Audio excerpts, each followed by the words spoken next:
Stock market ಅನ್ನೋದು ಯಾವಾಗ ಏರಿಳಿತ ಕಾಣುತ್ತೆ ಅನ್ನುವಂಥದ್ದಕ್ಕೆ ನಮ್ಮ ಭಾರತಕ್ಕೆ ಸ್ಟ್ರಾಟಜಿಕಲಿ ನೋಡೋಕೆ ನಮಗೆ ಎಫೆಕ್ಟ್ ಆಗಿದೆ, ಬಟ್ ಮಾರ್ಕೆಟ್ ಬಿದ್ದಿದೆ. ಸರ್, ಈಗ ಟ್ರಂಪ್ ವರ್ಸಸ್ ಇಂಡಿಯಾ, ಸೊ ಭಾರತದ ಶೇರ್ ಮಾರ್ಕೆಟ್ನ ಕಥೆ ಏನು ಅನ್ನುವಂಥದ್ದು. US ಹತ್ರ ಎಷ್ಟು ಗೋಲ್ಡ್ ಇದೆ ಅಂದರೆ 8,000 ಟನ್ ಗೋಲ್ಡ್ ಇದೆ. ಭಾರತದ ಹತ್ರ ಎಷ್ಟು ಗೋಲ್ಡ್ ಇದೆ ಅಂದರೆ 808 ton. So which reserves are more? US reserves are very high. So ಬಿಗಿನರ್ಸ್ಗೆ ಶೇರ್ ಮಾರ್ಕೆಟ್ ಯಾವ ರೀತಿ ವರ್ಕ್ ಆಗುತ್ತೆ? Start with a small investment. Trading ಒಂಥರ ಆನ್ಲೈನ್ ಬೆಟ್ಟಿಂಗ್ ಅಂತ ಅನ್ಬಹುದಾ ಅಂತ? It's not a right word to use. Market ಒಂದು divine knowledge ಇದ್ದರೆ ಮಾತ್ರ. ಇಲ್ಲ ಅಂದರೆ ಇದು ಜೂಜ್ಗಿಂತ ಕಡೆ. 5 ವರ್ಷದಲ್ಲಿ ಕರ್ನಾಟಕ ನಂದಾಗಬೇಕು, 10 ವರ್ಷದಲ್ಲಿ ಭಾರತ ನಂದಾಗಬೇಕು, 20 ವರ್ಷದಲ್ಲಿ ಪ್ರಪಂಚನೇ ನಂದಾಗಬೇಕು ಅನ್ನೋ ಕ್ಯಾಲ್ಕುಲೇಷನ್ ಮಾಡ್ತಾರೆ. ಅದು ತಪ್ಪು. ಶ್ರೀಮಂತರಿಗೂ ಬಡವರಿಗೂ ತುಂಬ ಯೋಚನೆಗಳಲ್ಲಿ ವ್ಯತ್ಯಾಸ ಇದೆ. ನಿಮ್ಗೇನಾದ್ರು ದುರಾಸೆ ಇದ್ದರೆ ಹಾಯ್ ಹಲೋ ನಮಸ್ಕಾರ, welcome to boss TV Kannada. ನಾನು ಮಂಜುನಾಥ್ ಶ್ರೀನಿವಾಸ್. ಪ್ರತಿದಿನ ಸೆಲೆಬ್ರಿಟಿಗಳ ಜೊತೆ ಸಂದರ್ಶನವನ್ನು ಮಾಡ್ತಾ ನಿಮ್ಮ ಎದುರಿಗೆ ಬರ್ತಿದ್ದಂತಹ ನಾನು ಇವತ್ತು ವಿಶೇಷ ವ್ಯಕ್ತಿಯನ್ನು ಪರಿಚಯ ಮಾಡಿಕೊಡ್ತಾ ಇದ್ದೀನಿ. ಈಗಾಗಲೇ ಯುದ್ಧದಲ್ಲಿ ಏನೆಲ್ಲ ನಡೀತಾ ಇದೆ, ಹಾಗೆಯೇ ಪ್ರಪಂಚದ ದೊಡ್ಡಣ್ಣ ಯಾವ ರೀತಿ ಯುದ್ಧ ಮಾಡ್ತಾ ಇದ್ದಾನೆ, ಭಾರತದ ಸ್ಟಾಕ್ ಮಾರ್ಕೆಟ್ ಮೇಲೆ ಯಾವ ರೀತಿ ಪರಿಣಾಮ ಬೀರ್ತಾ ಇದೆ ಅನ್ನುವಂತಹ ಸಾಕಷ್ಟು ವಿಚಾರಗಳಲ್ಲಿ ಅದ್ರ ಜೊತೆಗೆ ನಿಮಗೆ ಸಾಕಷ್ಟು ಗೊಂದಲಗಳು ಕೂಡ ಕ್ರಿಯೇಟ್ ಆಗ್ತಾ ಇದೆ. ಸೊ ಇದೆಲ್ಲದರ ಬಗ್ಗೆ ಒಂದಷ್ಟು ಇನ್ಫಾರ್ಮೇಷನ್ ಕೊಡೋದಕ್ಕೆ ನಮ್ಮ ಜೊತೆ ಜಾಯ್ನ್ ಆಗ್ತಾ ಇದ್ದಾರೆ TD ಅಕಾಡೆಮಿಯ, ಅದರ ಜೊತೆಗೆ ಸೆಬಿ ರಿಜಿಸ್ಟರ್ ರಿಸರ್ಚ್ ಅನಲಿಸ್ಟ್ ಆಗಿರುವಂತಹ ನಿಮ್ಮರ ಪ್ರೀತಿಯ ಮನೋಜ್ ಕುಮಾರ್ ಅವರು. ಸರ್, ಮೊದಲನೇದಾಗಿ ನಮಸ್ತೆ, ಕಾರ್ಯಕ್ರಮಕ್ಕೆ ಸ್ವಾಗತ. Thank you very much. ಹೇಗಿದ್ದೀರಾ ಸರ್? ತುಂಬ ಚೆನ್ನಾಗಿದ್ದೀನಿ ಸರ್. ಈಗ ಒಂದು ಸ್ಟಾಕ್ ಮಾರ್ಕೆಟ್ ಅಂದ ತಕ್ಷಣ ಸಾಕಷ್ಟು ಗೊಂದಲಗಳಿಗೆ ಕಾರಣವಾಗ್ತಾ ಇರುವಂಥದ್ದು ಏನು ಅಂತಂದ್ರೆ, ವಿಶ್ವದ ಒಂದು ಮಹಾಯುದ್ಧನೇ ಅಂತಲೇ ಹೇಳ್ಬೋದು. ವಿಶ್ವದ ದೊಡ್ಡಣ್ಣ ಅಮೆರಿಕ ಆಗಿರ್ಬೋದು, ಇರಾನ್ ಆಗಿರ್ಬೋದು, ಇಸ್ರೇಲ್ ನಡುವಿನ ಒಂದು ಸಂಘರ್ಷ ಸಾಕಷ್ಟು ಭಾರತದ ಮೇಲೆ ಇಂಪ್ಯಾಕ್ಟ್ ಆಗ್ತಾ ಇದೆ. ಸೊ ಒಂದು ಸ್ಟಾಕ್ ಮಾರ್ಕೆಟ್ ಮೇಲೆ ಯಾವ ರೀತಿ ಇಂಪ್ಯಾಕ್ಟ್ ಆಗ್ತಾ ಇದೆ ಅಂತ? ಸರ್, ಇದು ಏನು ಒಂದು ಮಹಾಯುದ್ಧ ಅಂತ ಹೇಳ್ತಾ ಇದ್ರಲ್ಲ, ಸೊ ಈ ಯುದ್ಧಗಳು ಲೆಟ್ಸೆ ರಷ್ಯಾ ಹಾಗೂ ಉಕ್ರೇನ್ ಮಧ್ಯೆ ಯುದ್ಧ ನಡೀತಾ ಇತ್ತು. ಅದನ್ನು ಆಂಪ್ಲಿಫೈ ಮಾಡಿದ್ಯಾರು? ಈ ಯುರೋಪಿಯನ್ ನೇಷನ್ಸು ಉಕ್ರೇನ್ನ ನಮ್ಮ ವಶಪಡಿಸ್ಕೋಬೇಕು ಅಂತ. ಸೊ ಒಂದು ಆಶಯ. ಬಟ್ ಅದನ್ನು ಪಟ್ಟು ಬಿಡದೆ ರಷ್ಯಾದವರು ಫೈನಲಿ ಒಂದು ಉಕ್ರೇನ್ನ ಹಿಡ್ಕೊಂಡಿದ್ದಾರೆ. ಅದೇ ಥರ ಅಮೇರಿಕ, ನೀವು ನೋಡಿದ್ದೀರಾ, ಪ್ರಪಂಚದ ತುಂಬ ದೇಶಗಳ ಮೇಲೆ ಹಿಡ್ಕೊಂಡಿರೋದು ಅಮೇರಿಕ. ಯಾಕಂದರೆ ಅವ್ರ ಹತ್ರ ಇರೋವಂಥ ಅಷ್ಟು ಮಿಲಿಟರಿ ಪವರ್, ಸೊ ಅವ್ರ ಹತ್ರ ಇರೋವಂಥ ಹಣಕಾಸಿನ ವ್ಯವಸ್ಥೆ. ಸೊ ಇವತ್ತು ಇಡೀ ಪ್ರಪಂಚ ಏನು ಮಾಡ್ತಾ ಇದೆ, ಏನೇ ಒಂದು ಹಣಕಾಸಿನ ವ್ಯವಹಾರ ಮಾಡೋಕ್ಕೋದ್ರೆ ಡಾಲರ್ನ ಯೂಸ್ ಮಾಡ್ತಾ ಇದ್ದೀವಿ. ಆ ಡಾಲರ್ನ ಯೂಸ್ ಮಾಡಿದಾಗ ಏನಾಗುತ್ತೆ, ಇವಾಗ ಲೆಟ್ಸೆ ನಾನೇ ಒಂದು ಕರೆನ್ಸಿ ಕ್ರಿಯೇಟ್ ಮಾಡಿದೆ, ಇಡೀ ಪ್ರಪಂಚ ನನ್ನ ಕರೆನ್ಸಿ ಯೂಸ್ ಮಾಡ್ತಾ ಇದ್ದಾರೆ, ನನಗೆ ಕಮಿಷನ್ ಬರುತ್ತೆ ತಾನೆ. ಆ ಕಮಿಷನ್ ಮುಖಾಂತರ ಇವತ್ತು ಅಮೇರಿಕ ಅಷ್ಟು ಸೂಪರ್ ಪವರ್ ಆಗಿ ಬೆಳೆದಿದೆ. ಸೊ ಅಮೇರಿಕ ಇಂಟೆನ್ಷನ್ಸ್ ಏನಂದರೆ, ಇವಾಗ ಯುದ್ಧ ಏನಕ್ಕೆ ನಡೀತಾ ಇದೆ ಅನ್ನೋದಕ್ಕಿಂತ ಈ ಯುದ್ಧದ ಕಾರಣಗಳನ್ನು ಸ್ವಲ್ಪ ತಿಳ್ಕೊಳ್ಳೋಣ. ಸೊ ಅಮೇರಿಕ ಏನು ಮಾಡ್ತು, ಪ್ರೈಸ್ ವಾರ್ ಸ್ಟಾರ್ಟ್ ಮಾಡ್ತು. ಸೊ ಚೈನಾ ಏನು ಮಾಡ್ತು, ಇಡೀ ಪ್ರಪಂಚದಲ್ಲಿರೋ ರೇರ್ ಅರ್ತ್ ಮೆಟೀರಿಯಲ್ಸ್ನ ಕೂಡಿಟ್ಕೊಂಡು ಅವ್ರ ದೇಶದಲ್ಲಿ ಇಟ್ಕೊಂಡಿದೆ. ಏನೇ ಒಂದು ರೇರ್ ಅರ್ತ್ ಮೆಟೀರಿಯಲ್ಸ್ ಬೇಕು, ನಿಮ್ಗೆ ಲಿಥಿಯಂ ಅಯಾನ್ ಬೇಕು, ಏನೇ ಬೇಕಂದ್ರೂ ಚೈನಾ ಹತ್ರ ಆ ಪವರ್ ಇದೆ. ಸೊ ಅಮೇರಿಕಾದವರು ಒಂದಲ್ಲ ಒಂದು ವಾರ್ ಥರ, ಒಂದಲ್ಲ ಒಂದು ಬಯೋವಾರ್ ಥರ. ಸೊ ಅದಕ್ಕೆ ಕಾರಣಗಳು ಬಯೋವಾರ್ಗೆ China is also one of the reason. Corona ವೈರಸ್ಸಿಂದನೂ ನಾವು ಸ್ಟಾರ್ಟ್ ಮಾಡಿದ್ರೆ, ಸೊ ಅದು ಒಂಥರ ಬಯೋವಾರ್ ಥರ ನಡೀತು. ಅದು ಸೈಲೆಂಟು. ಈ ಕಾಲದಲ್ಲಿ ಅದೇನೋ ಬಾಂಬ್ ಹಾಕೋದು ಅದೆಲ್ಲ it's a very rare, but ಇದು ನಡೀತಾ ಇದೆ. ಇದು ಸ್ವಲ್ಪ ಮೂರ್ಖತನ ಅಂತಲೇ ಹೇಳ್ಬೋದು. ಸೊ ಸೈಲೆಂಟಾಗೆ ದೇಶಗಳ ಎಕಾನಮಿನ ಬೀಳಿಸೋದೆ ಅಮೇರಿಕ ಹಾಗೂ ಚೈನಾದ ಕುತಂತ್ರಗಳು. ಸೊ ಇವಾಗ ಪ್ರೈಸ್ ವಾರಲ್ಲಿ ಚೈನಾ ಗೆಲ್ತು, ಟ್ರೇಡ್ ವಾರಲ್ಲಿ ಅಮೇರಿಕ ಗೆಲ್ತು ಅಂತ ನಾವು ಅಂದ್ಕೊಂಡ್ವಿ. ಬಟ್ ಆ್ಯಕ್ಚುಲಿ ಅಮೇರಿಕನ್ ಸುಪ್ರೀಂ ಕೋರ್ಟೇ ಟ್ರೇಡ್ ವಾರಿಂದ ಇದು ರದ್ದು ಮಾಡ್ತು. ಇದರಿಂದ ಅಮೇರಿಕಾಗೆ ಭಾರಿ ಅವಮಾನ ಸಹ ಆಯಿತು. ಸೊ ಇವಾಗ ಚೈನಾ ಬೆಳೀತಾ ಇದೆ. ಚೈನಾ ಎಕಾನಮಿ ಬೀಳಿಸ್ಬೇಕು ಅಮೇರಿಕಾಗೆ. ಬಿಕಾಸ್ ಚೈನಾ ಎಷ್ಟು ಫಾಸ್ಟಾಗಿ ಬೆಳೀತಾ ಇದೆ ಅಂದರೆ, ಇನ್ನೊಂದು 15-20 ವರ್ಷದಲ್ಲಿ ಚೈನಾ ಅಮೇರಿಕನ ಬೀಳಿಸೋವಂಥ ಎಲ್ಲ ಒಂದು ಅಟ್ಮಾಸ್ಫಿಯರ್ ಕಾಣಿಸ್ತಾ ಇದೆ. China is highly dependent on Iran. So China Iran ಮೇಲೆ ಡಿಪೆಂಡ್ ಆಗಿದೆ. ಏನಕ್ಕೆ? ಕ್ರೂಡ್ ಆಯಿಲ್ ಬೇಕು ಅವ್ರಿಗೆ. ಸೊ ಎಷ್ಟೋ ಬ್ಯಾರಲ್ಗಳು ಇಲ್ಲಿಂದ ಚೈನಾಗೆ ಹೋಗ್ತಾ ಇತ್ತು. ಇವಾಗ ಇರಾನನ್ನು ನಾವು ಹಿಡ್ಕೊಂಡ್ರೆ ಎಷ್ಟು ಚೆನ್ನಾಗಿರುತ್ತೆ ಅಂತ ಅಮೇರಿಕ ಯೋಚನೆ ಮಾಡ್ತು. ಸೊ ಇರಾನ್ಗೂ ಇಸ್ರೇಲ್ಗೂ ಯುದ್ಧ ಎಷ್ಟೋ ವರ್ಷಗಳಿಂದ ನಡೀತಾ ಇದೆ. ಇಸ್ರೇಲ್ ಏನಕ್ಕೆ ಇರಾನ್ ಮೇಲೆ ಯುದ್ಧ ಮಾಡ್ತಾ ಇದೆ ಅಂದರೆ, ಇಸ್ರೇಲ್ ಒಂದು ಲ್ಯಾಂಡ್ ಲಾಕ್ಡ್ ಕಂಟ್ರಿ, ಒಂದು ಸಣ್ಣ ದೇಶ.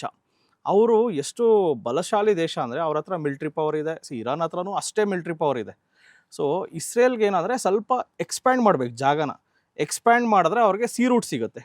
ಸಿ ರೂಟ್ ಸಿಕ್ಕಿದ್ರೆ ಇವರು ಟ್ರಾನ್ಸಾಕ್ಷನ್ಸ್ ಇನ್ನೂ ಈಸಿಯಾಗಿ ಮಾಡ್ಬೋದು. ಸೊ ಅವರು ಎಕ್ಸ್ಪ್ಯಾನ್ಷನ್ ಮಾಡೋದಕ್ಕೆ ಇರಾನ್ ಮೇಲೆ ದಾಳಿ ಮಾಡ್ತಾಯಿದ್ರು. ಇದು ಎಷ್ಟೋ ವರ್ಷಗಳಿಂದ ನಡೀತಾ ಇತ್ತು. ಇವಾಗ ಇದೇ ಟೈಮಲ್ಲಿ ಅದು ಆ್ಯಂಪ್ಲಿಫೈ ಆಗೋದಕ್ಕೆ ಕಾರಣ ಏನಂದರೆ, ಹೇಗಾದರೂ ಮಾಡಿ ಈ ಆಯಿಲ್ ಪ್ರೈಸಸ್ ಮೇಲೆ ಹಿಡಿತಾ ಇಟ್ಕೋಬೇಕು, ಆಯಿಲ್ನ ಚೈನಾಗೆ ಹೋಗೋದು ತಡೆಗಟ್ಟಬೇಕು ಅಂತ ಯುದ್ಧನ ಆಂಪ್ಲಿಫೈ ಮಾಡಿ ಇಸ್ರೇಲ್ಗೆ ಫುಲ್ ಸಪೋರ್ಟ್ ಮಾಡಿ ಇವಾಗ ಇರಾನ್ ಒಳಗಡೆ ಹೋಗಿ ಕಮಿನಿ ಆ ಫ್ಯಾಮಿಲಿನ ಧ್ವಂಸ ಮಾಡಿ ಕಂಪ್ಲೀಟ್ ಹಿಡ್ತಾ ಇಟ್ಕೊಳಕ್ಕೆ ಹೋಗ್ತಾ ಇದ್ದಾರೆ ಅಮೆರಿಕದವರು.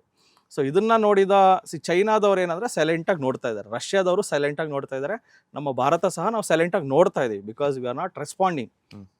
ಸೊ ಇವಾಗ ನೀವು ಹೇಳ್ಬೋದು ಸರ್ ಇದು ಇರಾನಿ ಯುದ್ಧ ದುಬೈ ಮೇಲೆ ಏನಕ್ಕೆ ಅಟ್ಯಾಕ್ ಆಯಿತು ಅಂದರೆ, ಸೊ ದುಬೈ ಮೇಲೆ ಅಟ್ಯಾಕ್ ಮಾಡೋಕ್ಕೆ ಕಾರಣ ಬಂದು Dubai is one of the safest Heaven ಅಂತ ಅವರು ಮಾರ್ಕೆಟಿಂಗ್ ಮಾಡಿದ್ದಾರೆ. ಆ್ಯಂಡ್ ದುಬೈ ಎಷ್ಟು ಸರಿ ನೀವು ಅಮೆರಿಕಾಗೆ ಹೋಗ್ಬೇಕಂದ್ರೂ ಇಡೀ ಪ್ರಪಂಚದಲ್ಲಿ ಎಲ್ಲೋ ಹೋಗ್ಬೇಕಂದ್ರೂ ದುಬೈಯಿಂದಾನೇ ಹೋಗಬೇಕು.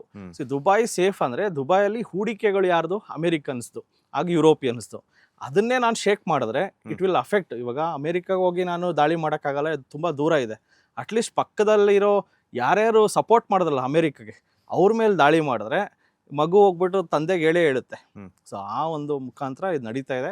ಆ್ಯಂಡ್ ಏನು ಕ್ಷಿಪಣಿಗಳು ಇರಾನ್ ಹತ್ರ ಎಷ್ಟು ಕ್ಷಿಪಣಿಗಳಿದೆ ಅಂದರೆ, ಸೊ ಅವರು ಸುತ್ತಮುತ್ತ ಇರೋ ದೇಶಗಳಿಗೆಲ್ಲ ಇವಾಗ ತಲೆನೋವಾಗಿದೆ. ಸೊ ಸುತ್ತಮುತ್ತ ಯಾವ ಬಹರೇನ್ ಆಗಿರ್ಬೋದು, ದುಬೈ ಆಗಿರ್ಬೋದು, ಇರಾನ್ ಏನು ಮಾಡುತ್ತೆ ಅಂತ ಭಯದಲ್ಲಿದ್ದರು.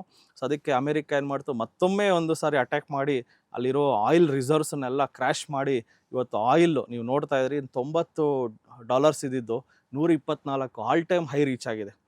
ಸೊ ಅಗೇನ್ ನೀವು ಹೇಳ್ಬೋದು ಇದ್ರ ಪರಿಣಾಮ ಸ್ಟಾಕ್ ಮಾರ್ಕೆಟ್ ಮೇಲೆ ಹೇಗೆ ಬೀರುತ್ತೆ ಅಂದರೆ, ಶಾರ್ಟ್ ಟರ್ಮ್ ಪೇನ್. ಈ ಪೇನು ಆಲ್ರೆಡಿ ನಮ್ಮ ಇಂಡಿಯನ್ ಮಾರ್ಕೆಟ್ ಮೇಲಂತೂ ಸಿಕ್ಕಾಪಟ್ಟೆ ಪರಿಣಾಮ ಬಿದ್ದು ಪ್ರತಿಯೊಂದು ಶೇರುಗಳು, ನಾನು ನೋಡ್ತಾ ಇರೋವಂಥ ಕ್ವಾಲಿಟಿ ಶೇರುಗಳು ಸಹ 15, 20, 25% ಬಿದ್ದಿದೆ. ಸೊ ಇದರಿಂದ ನಮಗೆ ಇಂಪ್ಯಾಕ್ಟ್ ಏನಾಗುತ್ತೆ ಅಂದರೆ, ಶಾರ್ಟ್ ಟರ್ಮಲ್ಲಿ ನಿಮ್ಮ ಶೇರು ಮಾರ್ಕೆಟೇ ಹೂಡಿಕೆಗಳು ಕೆಳಗೆ ಬಂದಿದೆ, ಆಲ್ರೆಡಿ ಬಾಟಮ್ ಅಂತೂ ರೀಚ್ ಆಗಿದೆ. ಸೊ ಇವಾಗ ಮುಂದಿನ ದಿನಗಳಲ್ಲಿ ಈ ಒಂದು ಯುದ್ಧ ಇನ್ನು ಆಂಪ್ಲಿಫೈ ಆಗುತ್ತಾ ಅನ್ನೋದಕ್ಕೆ ನನ್ನ ಹತ್ರ ಉತ್ತರ ಇಲ್ಲ. ಸೊ ಅದು ನನ್ನ ಪ್ರಕಾರ ಆಂಪ್ಲಿಫೈ ಆಗಬಾರ್ದು. ಬಿಕಾಸ್ ಒಂದು ನೆಗೋಷಿಯೇಷನ್ ನಡಿಬೇಕು. ಕಮಿನೇ ಮಗ ವಾಟ್ ಎವರ್ ಅವರು ನಾನು ದಾಳಿ ಮಾಡೇ ಮಾಡ್ತೀನಿ ಏನೇನೋ ಹೇಳ್ತಾ ಇರ್ಬೋದು, ಬಟ್ ಸ್ಟಿಲ್ ಐ ಫೀಲ್ ಈ ಆಂಪ್ಲಿಫಿಕೇಷನ್ನ ತಡೆಗಟ್ಟೋದಕ್ಕೆ ಟ್ರಂಪ್ಗೆ ಅಷ್ಟು ಪವರ್ ಇದೆ.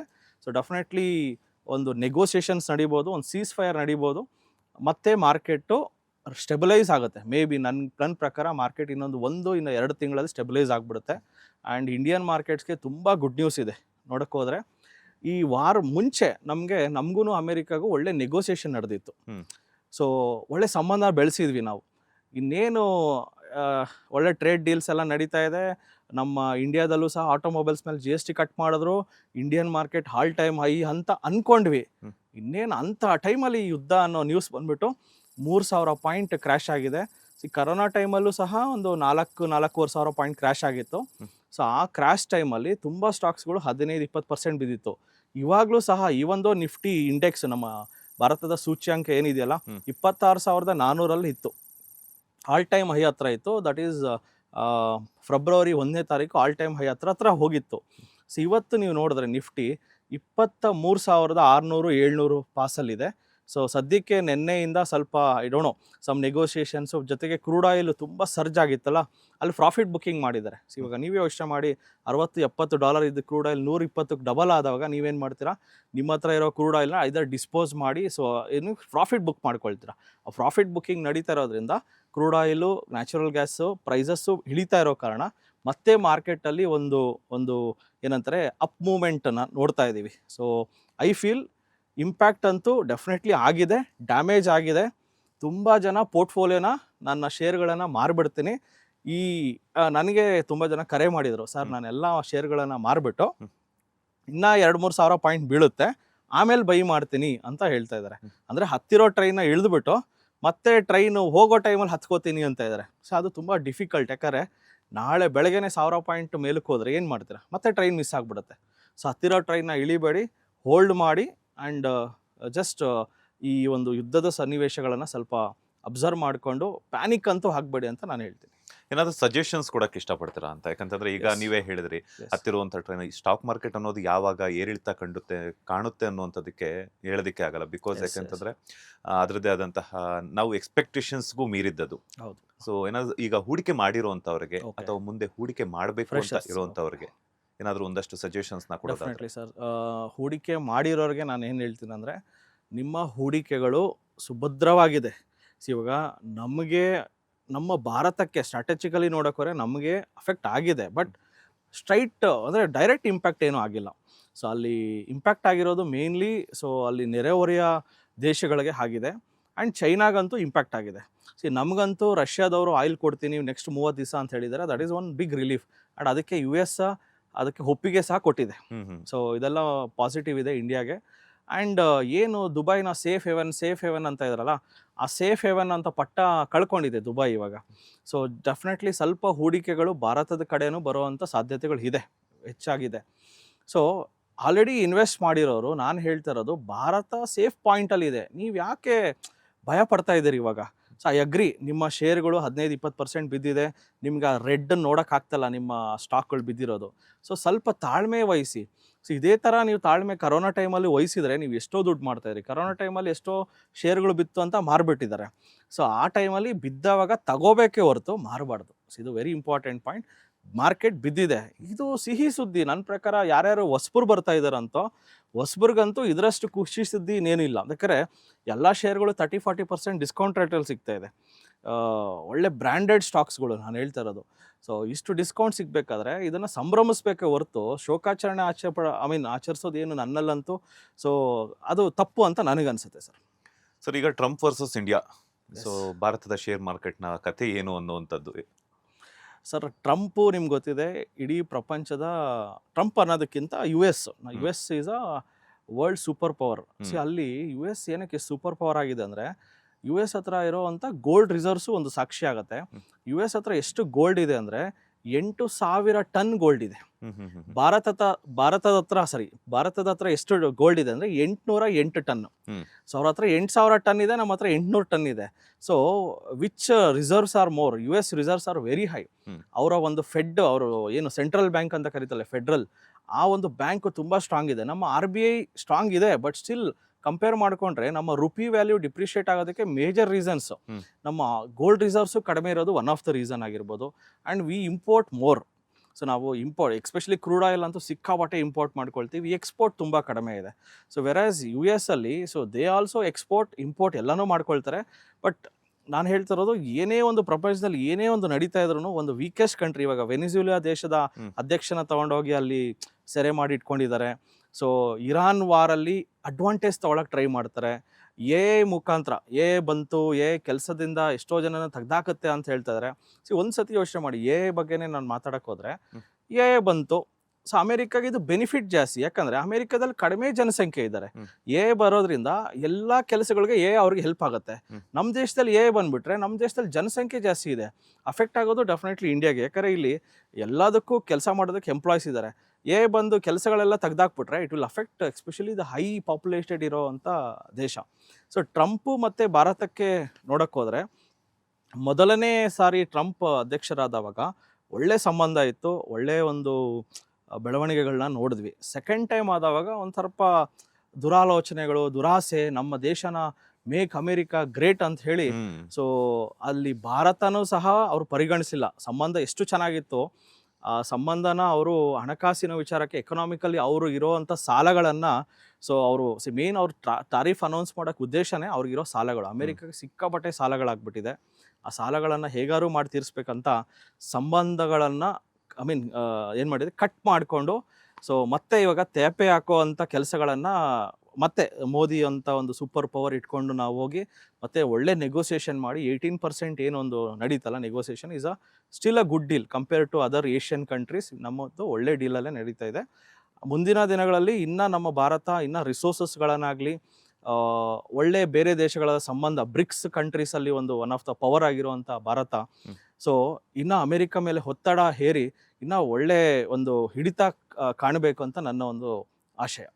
ಈಗ ಬಗ್ಗೆ ಮಾತಾಡಿದೆ ಸರ್, ಸಾಕಷ್ಟು ಗೊಂದಲಗಳಿರುವಂಥದ್ದು ಏನಂತಂದ್ರೆ ನಮ್ಮ ಇಂಡಿಯಾದಲ್ಲಿ ಪಾಪ್ಯುಲೇಷನ್ ಜಾಸ್ತಿ ಇರುವಂಥದ್ದು. ಸೊ ಯಾವ್ಯಾವ ಫೀಲ್ಡ್ ಮೇಲೆ ಪರಿಣಾಮ ಬೀರಬಹುದು ಅನ್ನುವಂಥದ್ದು? ಸರ್, ಬಂದಿರೋದ್ರಿಂದ ಇವಾಗ ನೋಡಿ, ಇವಾಗ ನೀವೇನದು ಆಂಟ್ರೋಫಿಕ್ ಕ್ಲೌಡ್ ಅಂತ ಬಂತಲ್ಲ, ಅದೇನು ಮಾಡುತ್ತೆ, ನೀವು ಒಂದು ದಿವಸ ಮಾಡೋ ಕೋಡಿಂಗ್ನ ಜಸ್ಟ್ ಒಂದು 1 ಅವರಲ್ಲಿ ಮಾಡಿಕೊಟ್ಬಿಡುತ್ತಂತೆ. ಸೊ ಇದರಿಂದ IT ಫೀಲ್ಡ್ಗೆ, ಎಸ್ಪೆಷಲಿ IT ಎಂಪ್ಲಾಯೀಸ್ಗೆ ಪರಿಣಾಮ ಬೀಳುತ್ತೆ ಹೊರತು, ಸೊ IT ಎಂಪ್ಲಾಯೀಸ್ಗೆ ಪರಿಣಾಮ ಬಿದ್ದಾಗ ನಮ್ಮ ಬೆಂಗಳೂರಲ್ಲಿರೋ IT ಎಂಪ್ಲಾಯೀಸ್ ಕೆಲಸ ಕಳ್ಕೊಂಡ್ರೆ ರಿಯಲ್ ಎಸ್ಟೇಟ್ಗೆ ಅಫೆಕ್ಟ್ ಆಗುತ್ತೆ. And even the tax collection ಏನು ಮಾಡ್ತಾರಲ್ಲ, ಸೊ ಟ್ಯಾಕ್ಸ್ ಕಲೆಕ್ಷನ್ ನಮ್ಮ ಸರ್ಕಾರಕ್ಕೂ ಅಫೆಕ್ಟ್ ಆಗುತ್ತೆ. ಸೊ ಮೇನ್ಲಿ ರಿಯಲ್ ಎಸ್ಟೇಟ್ಗೆ ಹೊಡೆತ ಬೀಳೋ ಚಾನ್ಸಸ್ ಇದೆ. ಯಾಕಂದರೆ ನಮ್ಮ ಬೆಂಗಳೂರಿನಲ್ಲಿ ಯಾರೇ ಫ್ಲ್ಯಾಟ್ ತೊಗೊಂಡ್ರು ಸೈಟ್ ತೊಗೊಂಡ್ರು ಎಲ್ಲ ಈ ಒಂದು ಸಾಫ್ಟ್ವೇರ್ ಇಂಜಿನಿಯರ್ಸೇ ತೊಗೊಳ್ಳೋದು. ಇವಾಗ ಏನಾಗುತ್ತಂದರೆ ನನ್ನ ಪ್ರಕಾರ ಕೆಲಸ ಕಳ್ಕೊಳ್ಳೋ ಅಂಥ ಪರಿಣಾಮ ಅಷ್ಟೊಂದೇನು ಇರಲ್ಲ ಅಂತ ಅನಿಸುತ್ತೆ ಇನಿಷಿಯಲಿ. ಬಿಕಾಸ್ ಬಂದವಾಗ ಏನಾಗುತ್ತೆ, ಕೆಲಸಗಳನ್ನು ಕಡಿಮೆ ಟೈಮಲ್ಲಿ ಜಾಸ್ತಿ ಕೆಲಸ ಮಾಡುತ್ತೆ. ಅವಾಗ ಏನಾಗುತ್ತೆ, ಈ ಎಂಪ್ಲಾಯೀಸ್ಗೆ ಜಾಸ್ತಿ ಕೆಲಸ ಬರೋಕ್ಕೆ ಸ್ಟಾರ್ಟ್ ಆಗುತ್ತೆ. ಪೇಮೆಂಟಲ್ಲೂ ಸಹ ಐ ಥಿಂಕ್ ಪೇಮೆಂಟ್ ಕಟ್ ಆಗೋ ಚಾನ್ಸಸ್ ಇರುತ್ತೆ. Because since is doing all the work, most of the work, salary ಕಡಿಮೆ ಆಗೋವಂಥ ಚಾನ್ಸಸ್ ಇರ್ತದೆ. ಆ್ಯಂಡ್ ನನ್ನ ಪ್ರಕಾರ ಇನಿಷಿಯಲಿ ಅಷ್ಟು ಮಾಸ್ ಗ್ಯಾದರಿಂಗಲ್ಲಿ ಮಾಸಾಗೆ ಕೆಲಸ ಹೋಗೋದು ಅದೆಲ್ಲ ಅಷ್ಟು ಈಸಿಯಾಗಿ ನಡೆಯಲ್ಲ. ಬಿಕಾಸ್ ಅಮೆರಿಕದಲ್ಲಿ ಏನೇ ಒಂದು ಪ್ರಾಜೆಕ್ಟ್ ಮಾಡಬೇಕಂದ್ರೂ ಅವ್ರಿಗೆ ಕಾಣಿಸೋದೆ ಭಾರತ. ಸೊ ಅವ್ರು ಏನು ಮಾಡ್ತಾರೆ, ಮೋಸ್ಟ್ ಆಫ್ ದ IT ಪ್ರಾಜೆಕ್ಟ್ನ ಭಾರತಕ್ಕೆ ವರ್ಗಾಯಿಸ್ತಾರೆ. ಯಾಕಂದರೆ ಅದೇ ಪ್ರಾಜೆಕ್ಟನ್ನು ಅಮೆರಿಕದಲ್ಲಿ ಮಾಡಬೇಕಂದ್ರೆ ನಿಮ್ಗೆ $10 ಹಿಡಿಯುತ್ತೆ, ಭಾರತದಲ್ಲಿ ಜಸ್ಟ್ $1 or $2 ಕೆಲಸ ಮುಗ್ದೋಗುತ್ತೆ.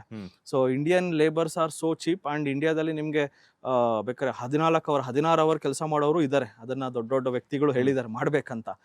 ಸೊ ಅಲ್ಲೆಲ್ಲ ಅಮೆರಿಕದಲ್ಲಿ ನಿಮಗೆ ವರ್ಕ್ ಕಲ್ಚರೇ ಬೇರೆ ಇರ್ತದೆ. 5 ದಿವಸ ಅಂದರೆ 5 ದಿವಸ ವರ್ಕ್, 8 ಅವರ್ಸ್ ಅಂದರೆ 8 ಅವರ್ಸೇ ವರ್ಕ್. ಅದರಲ್ಲಿ ವರ್ಷಕ್ಕೆ 2 ತಿಂಗಳು 3 ತಿಂಗಳು ರಜಾ, ಪೇರೆಂಟಲ್ ಲೀವು, ಆ ಲೀವು ಈ ಲೀವು. ಸೊ ಅಲ್ಲಿ ನೋಡೋಕೆ ಹೋದ್ರೆ ನಿಮಗೆ ಪ್ರಾಜೆಕ್ಟ್ಗಳೇ ವರ್ಕ್ ಆಗಲ್ಲ. ಪ್ರಾಜೆಕ್ಟ್ ಮಾಡೋರು ಯಾರೂ ಇಲ್ಲ, ಕೆಲಸ ಮಾಡೋರೇ ಇಲ್ಲ ನನ್ನ ಪ್ರಕಾರ ಅಮೆರಿಕದಲ್ಲಿ. So most of the work will go to India. So India ಮೇಲೆ ಡಿಪೆಂಡ್ ಆಗಿರೋ ಅಮೆರಿಕ ಬಂದ್ಬಿಡ್ತು ಅಂದ್ಬಿಟ್ಟು ಕೆಲಸಗಳನ್ನ ಕಟ್ ಮಾಡೋದು, ಪ್ರಾಜೆಕ್ಟ್ ಕಟ್ ಮಾಡೋದು ಸಾಧ್ಯನೇ ಇಲ್ಲ ಅದು. ಸೊ ನಮ್ಮ ಇಂಡಿಯನ್ IT ಕಂಪ್ನೀಸ್ ಇವತ್ತು ಏನು ಬಿದ್ದಿದೆ ಬಿಕಾಸ್ ಆಫ್ ಒಂದು ಶಾಕಲ್ಲಿದ್ದಾರೆ. ಇಂಡಿಯನ್ IT ಕಂಪ್ನೀಸು ಏನಕ್ಕೆ ಶಾಕಲ್ಲಿದೆ, ಇವರು ಮಾಡಿರೋ ತಪ್ಪು ಏನು ತಪ್ಪು ಮಾಡಿದ್ದಾರೆ, most of the IT companies ಹತ್ರ ಸಿಕ್ಕಾಪಟ್ಟೆ ಕ್ಯಾಶ್ ರಿಸರ್ವ್ ಇತ್ತು. ಆ ಕ್ಯಾಶ್ ರಿಸರ್ವ್ನ ಇವ್ರೇನು ಮಾಡಿದ್ರು, ಈ ರಿಸರ್ಚ್ಗೆ ಬಳಸ್ತೀರಾ, ಡಿವಿಡೆಂಡ್ ಕೊಡೋದು, ಇವ್ರು ತಿನ್ನೋದೇನೋ ದುಡ್ಡನ್ನ ತಿನ್ನೋ ಅಂತ ಕೆಲಸದಲ್ಲಿ ಬ್ಯುಸಿ ಆಗಿದ್ರು. ಸೊ ಇವಾಗ ಅವ್ರಿಗೆ ಬಿಸಿ ಮುಟ್ಟಿದೆ ನಮ್ಮ ಇಂಡಿಯನ್ IT ಕಂಪ್ನೀಸ್ಗೂ.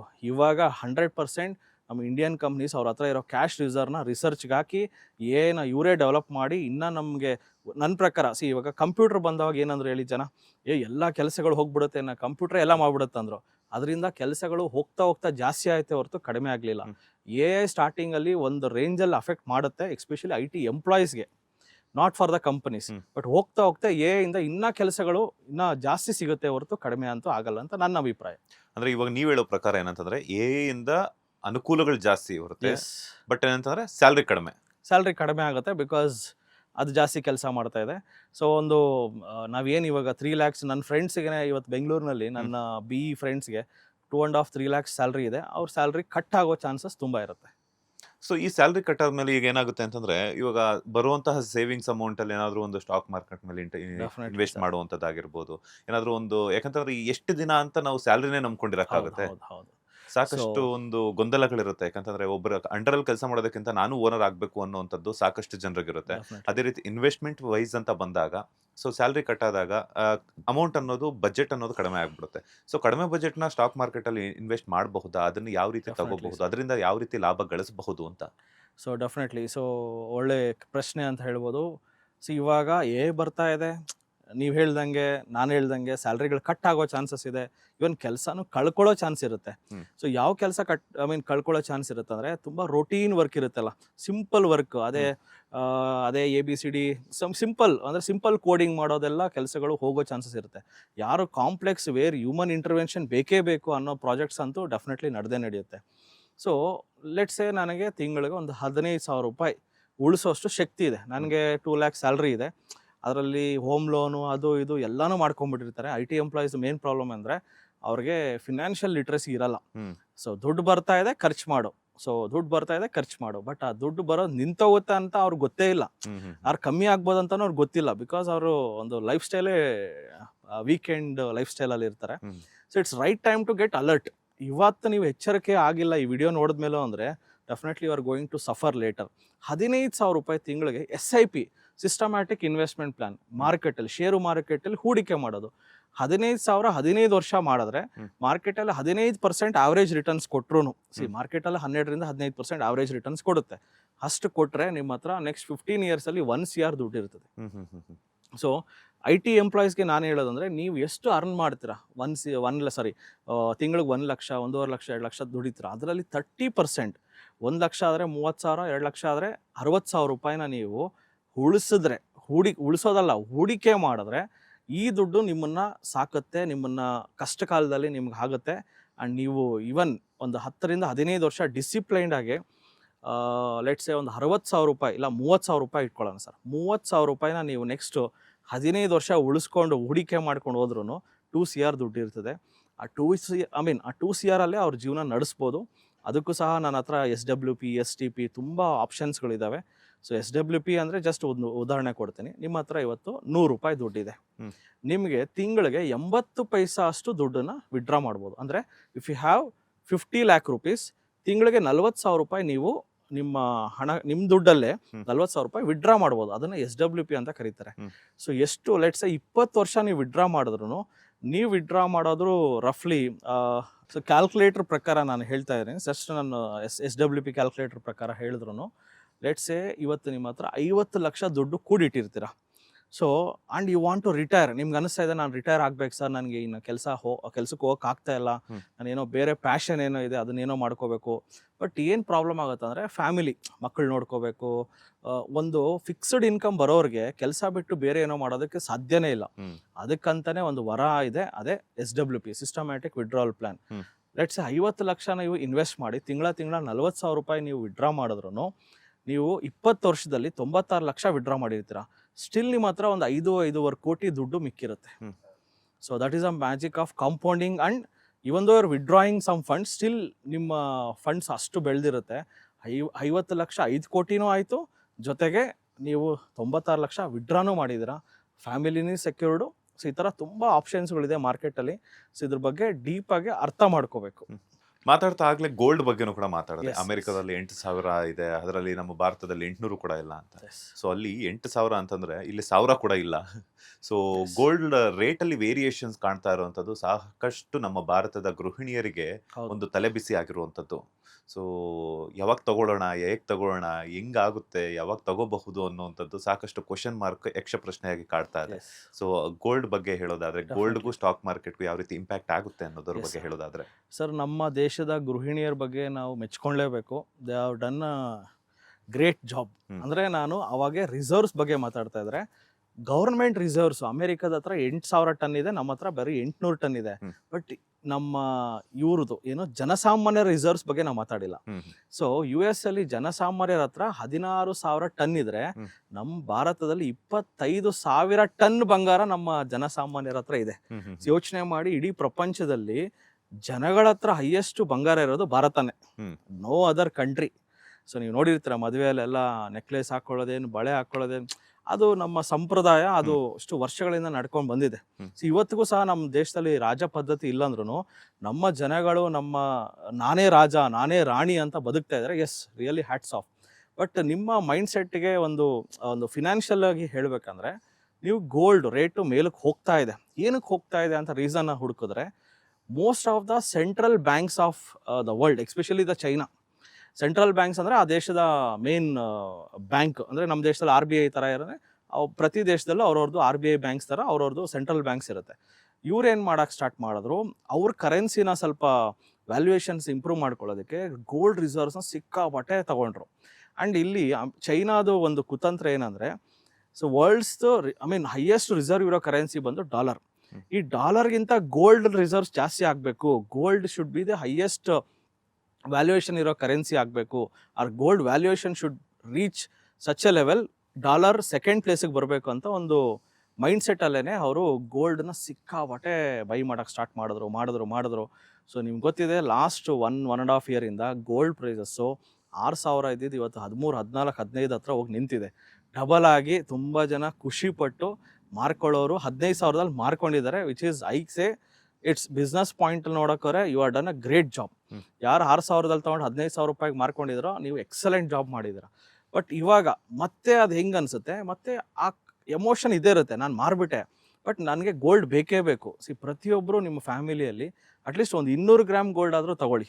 ಒಂದು ಫ್ಯಾಮಿಲಿಗೆ ನಾನು ಹೇಳ್ತಿರೋದು 200 ಗ್ರಾಮ್ ಗೋಲ್ಡು ಕನಿಷ್ಠ ಇಟ್ಕೊಂಡ್ರೆ ನಿಮ್ಮ ಕಷ್ಟ ಕಾಲಕ್ಕೆ ತುಂಬ ಹೆಲ್ಪ್ ಆಗುತ್ತೆ.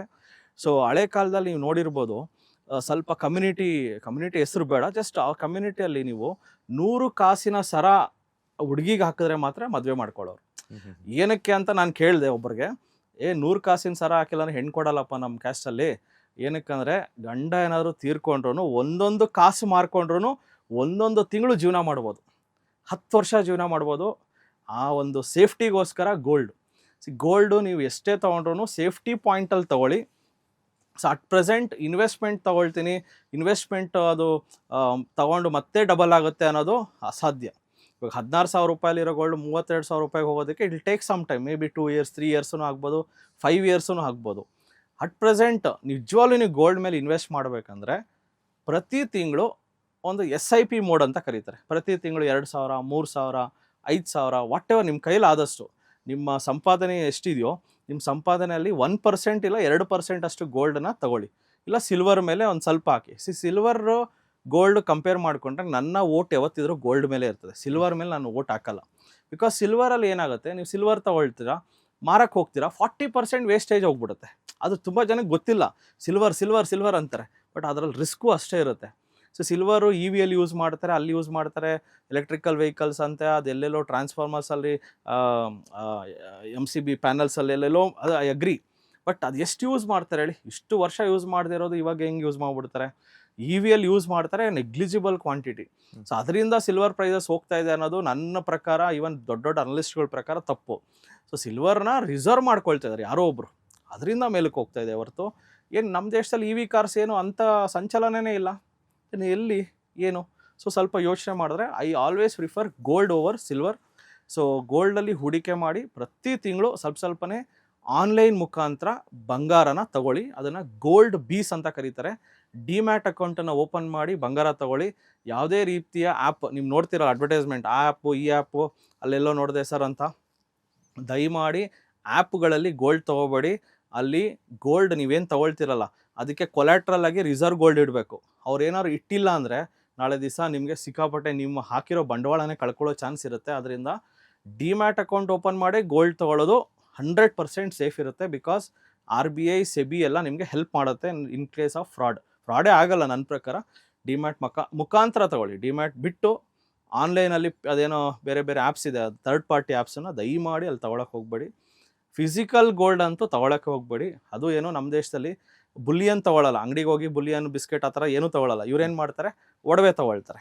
ಒಡವೆ ತೊಗೊಂಡವಾಗ ನೀವು 1 ಕೋಟಿ ರೂಪಾಯಿ ಒಡವೆ ತೊಗೊಂಡ್ರೆ ನಿಮಗೆ ಸಿಗೋದೇ 75 ಲಕ್ಷ ರೂಪಾಯಿ ಒಡವೆ. ಇನ್ನು 25 ಲಕ್ಷ ಹೋಯ್ತು. 1/4% ಆಸ್ತಿ ಬರ್ಕೊಡೋದಕ್ಕೆ ಬಂಗಾರದ ಅಂಗಡಿಗೆ ಏನಕ್ಕೆ ಹೋಗ್ತೀರಾ? ನೀವು ಬಂಗಾರದ ಅಂಗಡಿಗೆ ಹೆಜ್ಜೆ ಇಟ್ಟರೆ 1/4% ಆಸ್ತಿ ಹೋಯ್ತು. ಸೊ ಅದರಿಂದ ಬಂಗಾರದ ಅಂಗಡಿಯವ್ರು ಒಂದು ಬಂಗಾರದ ಅಂಗಡಿ ಇವತ್ತು 1000 ಬಂಗಾರದ ಅಂಗಡಿ ಆಗ್ತಾ ಇದೆ. ಯಾಕಂದರೆ ಜನ ಕ್ಯೂವಲ್ಲಿ ನಿಂತ್ಕೊಂಡು ಆಸ್ತಿಗಳನ್ನ ಬರ್ಕೊಡ್ತವ್ರೆ, 1/4% ಆಸ್ತಿಗಳನ್ನ ಬರ್ಕೊಡ್ತವ್ರೆ. ಆದ್ದರಿಂದ ಬಂಗಾರದ ಅಂಗಡಿಯಲ್ಲಿ ಬಂಗಾರ ತೊಗೊಳ್ಳೋ ಬದಲು ಡಿಮ್ಯಾಟ್ ಅಕೌಂಟಲ್ಲಿ ಬಂಗಾರ ತೊಗೊಂಡ್ರೆ, ಇಲ್ಲ ಮ್ಯೂಚುವಲ್ ಫಂಡಲ್ಲಿ ಇನ್ವೆಸ್ಟ್ ಮಾಡಿದ್ರೆ, ಗೋಲ್ಡ್ ಮ್ಯೂಚುವಲ್ ಫಂಡ್ ಇದೆ ಅಲ್ಲಿ ಇನ್ವೆಸ್ಟ್ ಮಾಡಿದ್ರು ಸಹ ನೀವು ಆ 25% ಮೇಕಿಂಗು, ವೇಸ್ಟೇಜು, ಲೈಟ್ ಹಾಕಿದ್ದು, ಜ್ಯೂಸ್ ಕೊಟ್ಟಿದ್ದು ಏನೂ ಬರಲ್ಲ. ಸೊ ನಿಮ್ಮ ದುಡ್ಡನ್ನು ನೀವು ಉಳಿಸ್ಕೋಬೋದು. ಸಾಕಷ್ಟು ಅನುಕೂಲಗಳ ಬಗ್ಗೆ ತಿಳಿಸ್ಕೊಟ್ರೆ ಡಿಮ್ಯಾಟ್ ಅಕೌಂಟಲ್ಲಿ ನಾವು ಗೋಲ್ಡನ್ನು ತಗೊಳ್ಳೋದು ಯಾವ ರೀತಿ ಅನ್ನುವಂಥದ್ದು. ಹಾಗೆಯೇ ಈಗ ನಾವೆಷ್ಟೇ ಹೇಳಿದ್ರು ಕೂಡ ಜನಸಾಮಾನ್ಯರು ಹೋಗೋದೇ ಯಾಕಂತಂದ್ರೆ ಬಂಗಾರದ ಅಂಗಡಿಗೆ. ಅದರಲ್ಲೂ ಈಗ ಹಬ್ಬದ ಸಂದರ್ಭ ಅಂತ ಬಂತು ಅಂತಂದ್ರೆ ಸಿಲ್ವರ್ ತಗೊಳ್ಳೋದಕ್ಕೂ ಮುಗಿ ಬೀಳ್ತಾರೆ, ಹಾಗೇನೆ ಬಂಗಾರ ತಗೊಳ್ಳೋದಕ್ಕೂ ಮುಗಿ ಬೀಳ್ತಾರೆ. ಈ ಎಕ್ಸಾಂಪಲ್ ಏನಂತಂದ್ರೆ ಯುಗಾದಿ ಬಂದಾಗ ಆಗಿರ್ಬೋದು, ಹೊಸತನ್ನ ಏನಾದ್ರು ತಗೊಂಡ್ಬರಬೇಕು, ಅಕ್ಷಯ ತೃತೀಯ ಅಂತ ಬಂದಾಗ್ಲೂ ಕೂಡ ಅವತ್ತಿನ ದಿನ ತಗೊಂಡ್ರೆ ನಮ್ಗೆ ಇನ್ನೂ ಹೆಚ್ಚು ಬರುತ್ತೆ, ಸಂಪತ್ತು ಹರಿದಾಡುತ್ತೆ, ಮನೆಯಲ್ಲೆಲ್ಲ ತುಂಬು ತುಳುಕುತ್ತೆ ಅನ್ನುವಂತಹ ಒಂದಿಷ್ಟು ನಂಬಿಕೆಗಳಿಂದ ಇದೆ. ಆ ನಂಬಿಕೆಗಳಿಗೆ ನಾನು ಪ್ರಶ್ನೆ ಮಾಡ್ತಾ ಇಲ್ಲ, ಆದ್ರೆ ಅದರಿಂದ ಎಷ್ಟು ಲಾಭ ಆಗುತ್ತೆ ನಷ್ಟ ಆಗುತ್ತೆ ಅನ್ನೋದ್ರ ಬಗ್ಗೆ ಏನಾದ್ರೂ ನಿಮ್ಮ ವಿಚಾರಗಳಲ್ಲಿ ತಿಳಿಸ್ಕೊಡೋದಾದ್ರೆ. ಎಸ್. ಸೊ ಇವಾಗ ಅಕ್ಷಯ ತೃತೀಯಾಗೆ ನಾವು ಹೋಲ್ಸೇಲಲ್ಲಿ ಹೋಗ್ಬಿಟ್ಟು ಹೋಲ್ಸೇಲಲ್ಲಿ ಬರ್ಕೊಡ್ತಾ ಇದ್ದೀವಿ ಆಸ್ತಿಗಳನ್ನ. ಸೊ ಇವಾಗ ಯೋಚನೆ ಮಾಡಿ ಸರ್, ಇವಾಗ ಅಕ್ಷಯ ತೃತೀಯಾಗಿ ಬಂಗಾರ ತೊಗೊಳೋದ್ರಿಂದ ಭಾಳ ಬಂಗಾರ ಆಗುತ್ತೆ ಅನ್ನಂಗಿದ್ರೆ, ಬಟ್ ಬಂಗಾರ ಮಾರೋನು ಭಾಳ ಹಾಳಾಗ್ಬಿಡುತ್ತಾ? ಯೋಚನೆ ಮಾಡಿ. ಬಟ್ ಅವನೇನಕ್ಕೆ ಮಾರ್ತಾನೆ ಬಂಗಾರ? ನಿಮಗೆ ಒಳಿತಾಗತ್ತಂದರೆ ಆ ಬಂಗಾರ ಮಾರೋನಿಗೆ ಕೆಟ್ಟದ್ದು ತಾನೇ ಹಾಕಬೇಕು. ಸೊ ಅದನ್ನು ಒಂದು ಸ್ವಲ್ಪ ಕಾಯಿನ್ ಒಂದು ಸೈಡ್ ಮಾತ್ರ ಜನ ನೋಡ್ತಾರೆ, ಕಾಯಿನ್ ಕಾಯಿನ್ ಈ ಕಡೆ ತಿರುಗಿಸಿ ಯಾಕೆ ನೋಡಲ್ಲ ಅಂತ ನನ್ನ ಪ್ರಶ್ನೆ. ಸೊ ಡೆಫಿನೆಟ್ಲಿ ನೀವು ಬಂಗಾರ ತೊಗೋಬೇಕಂದ್ರೆ ನಿಜವಾಗ್ಲೂ ನಿಮ್ಗೆ ಸೆಂಟಿಮೆಂಟ್ ನಾನೇನು ಅಫೆಕ್ಟ್ ಮಾಡಲ್ಲ, ನೀವು ತಗೊಳ್ಳಿ. ಬಟ್ ಒಂದು 1 ಗ್ರಾಮ್ ಗೋಲ್ಡ್ ತೊಗೊಳ್ಳಿ, 1 ಗ್ರಾಮ್ ಸಿಲ್ವರ್ ತೊಗೊಳ್ಳಿ. ಅದು ಬಿಟ್ಬಿಟ್ಟು ಅಕ್ಷಯ ತೃತೀಯ ಅಂತ ಹೇಳ್ಬಿಟ್ಟು ಒಂದು 2 kg ಗೋಲ್ಡ್ ತೊಗೊಂಡ್ರೆ ಆ 2 kg ನಿಮ್ಮದು ಅಲ್ಲಿ 1/4 kg ಇಲ್ಲ ಅರ್ಧ kg ಅಲ್ಲಿ ಮೇಕಿಂಗ್ ಚಾರ್ಜಸಲ್ಲೇ ಹೋಗಿರುತ್ತೆ. ಅದ್ರ ಬದಲು ಬುಲಿಯನ್ ತಗೊಳ್ಳಿ, ಇಲ್ಲ ಆನ್ಲೈನ್ ಮುಖಾಂತರ ಬಂಗಾರ ತೊಗೊಳೋದ್ರಿಂದ. ಲೆಟ್ಸ್ ಸೇ ಗೋಲ್ಡ್ ಪ್ರೈಸ್ 6,000 ರೂಪಾಯಿ ಇತ್ತು, ನಾನು ಗೋಲ್ಡ್ ETF ಅಲ್ಲಿ ಇನ್ವೆಸ್ಟ್ ಮಾಡಿದೆ. ಗೋಲ್ಡ್ ETF ಅಲ್ಲಿ ಎಷ್ಟು? 16 ರೂಪಾಯಿ, ಜಸ್ಟ್ 16 ರೂಪಾಯಿ ಇದ್ರೆ ನೀವು ಬಂಗಾರ ತೊಗೋಬೋದು ಅಕೌಂಟಲ್ಲಿ, ಡಿಮ್ಯಾಟ್ ಅಕೌಂಟಲ್ಲಿ. ಅದು ಏನು 100% ಸೇಫು. ಇನ್ನು ನೀವು ಫಿಸಿಕಲ್ ಗೋಲ್ಡಲ್ಲಿ ಮೇಕಿಂಗಲ್ಲಿ ಸ್ವಲ್ಪ ವೇಸ್ಟೇಜಲ್ಲಿ ನಿಮ್ಮ ಬಂಗಾರನ ನೀವೇ ತೊಗೊಂಡೋಗಿ ವಾಪಸ್ ಕೊಟ್ರು ಮತ್ತೆ ಹಿಂಗೆ ಸುಟ್ಟು ನೋಡ್ತಾರೆ ನೋಡಿ, ಎಷ್ಟು ಅನುಮಾನ. ಅದು ಇನ್ಸಲ್ಟ್. ನನಗೆ ಬೇಜಾರಾಗುತ್ತೆ. ನೀವು ಎಂಥ ನಕ್ಲೆಸ್ ತೊಗೊಂಡೋಗಿ ಕೊಟ್ಟರೆ ಹಿಂಗೆ 5 ನಿಮಿಷದಲ್ಲಿ ಸುಟ್ಬಿಟ್ಟು ಅದನ್ನು ಒಂದು ಗುಂಡೆ ಮಾಡಿಬಿಟ್ಟು ಇಲ್ಲ ಸರ್ ಇದು ಪ್ಯೂರಿಟಿ ಎಲ್ಲ 10% ಹೋಯ್ತು ಅಂದ್ಬಿಟ್ಟು ನಮಗೆ ಅಲ್ಲಿ ತಿರ್ಗಾ ಅಲ್ಲಿ ಮಾರಬೇಕಾದ್ರೆ ನಮಗೆ ಅಲ್ಲಿ 10% ಹೋಗ್ಬಿಡುತ್ತೆ. ಸೊ ತುಂಬ ಗೋಲ್ಡ್ ಬಗ್ಗೆ ನಾನು ಹೇಳೋದು, ತುಂಬ ಒಂದು ಎಮೋಷನ್ಸ್ ಇಟ್ಕೊಂಡಿರೋ ಅಂಥ ಭಾರತ ದೇಶದಲ್ಲಿ. ಸೊ 200 ಗ್ರಾಮ್ ಗೋಲ್ಡ್ ನಿಮ್ಮ ಹತ್ರ ಇದೆಯಾ ಸಾಕು. ಏನಕ್ಕೆ? ಸೇಫ್ಟಿಗೋಸ್ಕರ.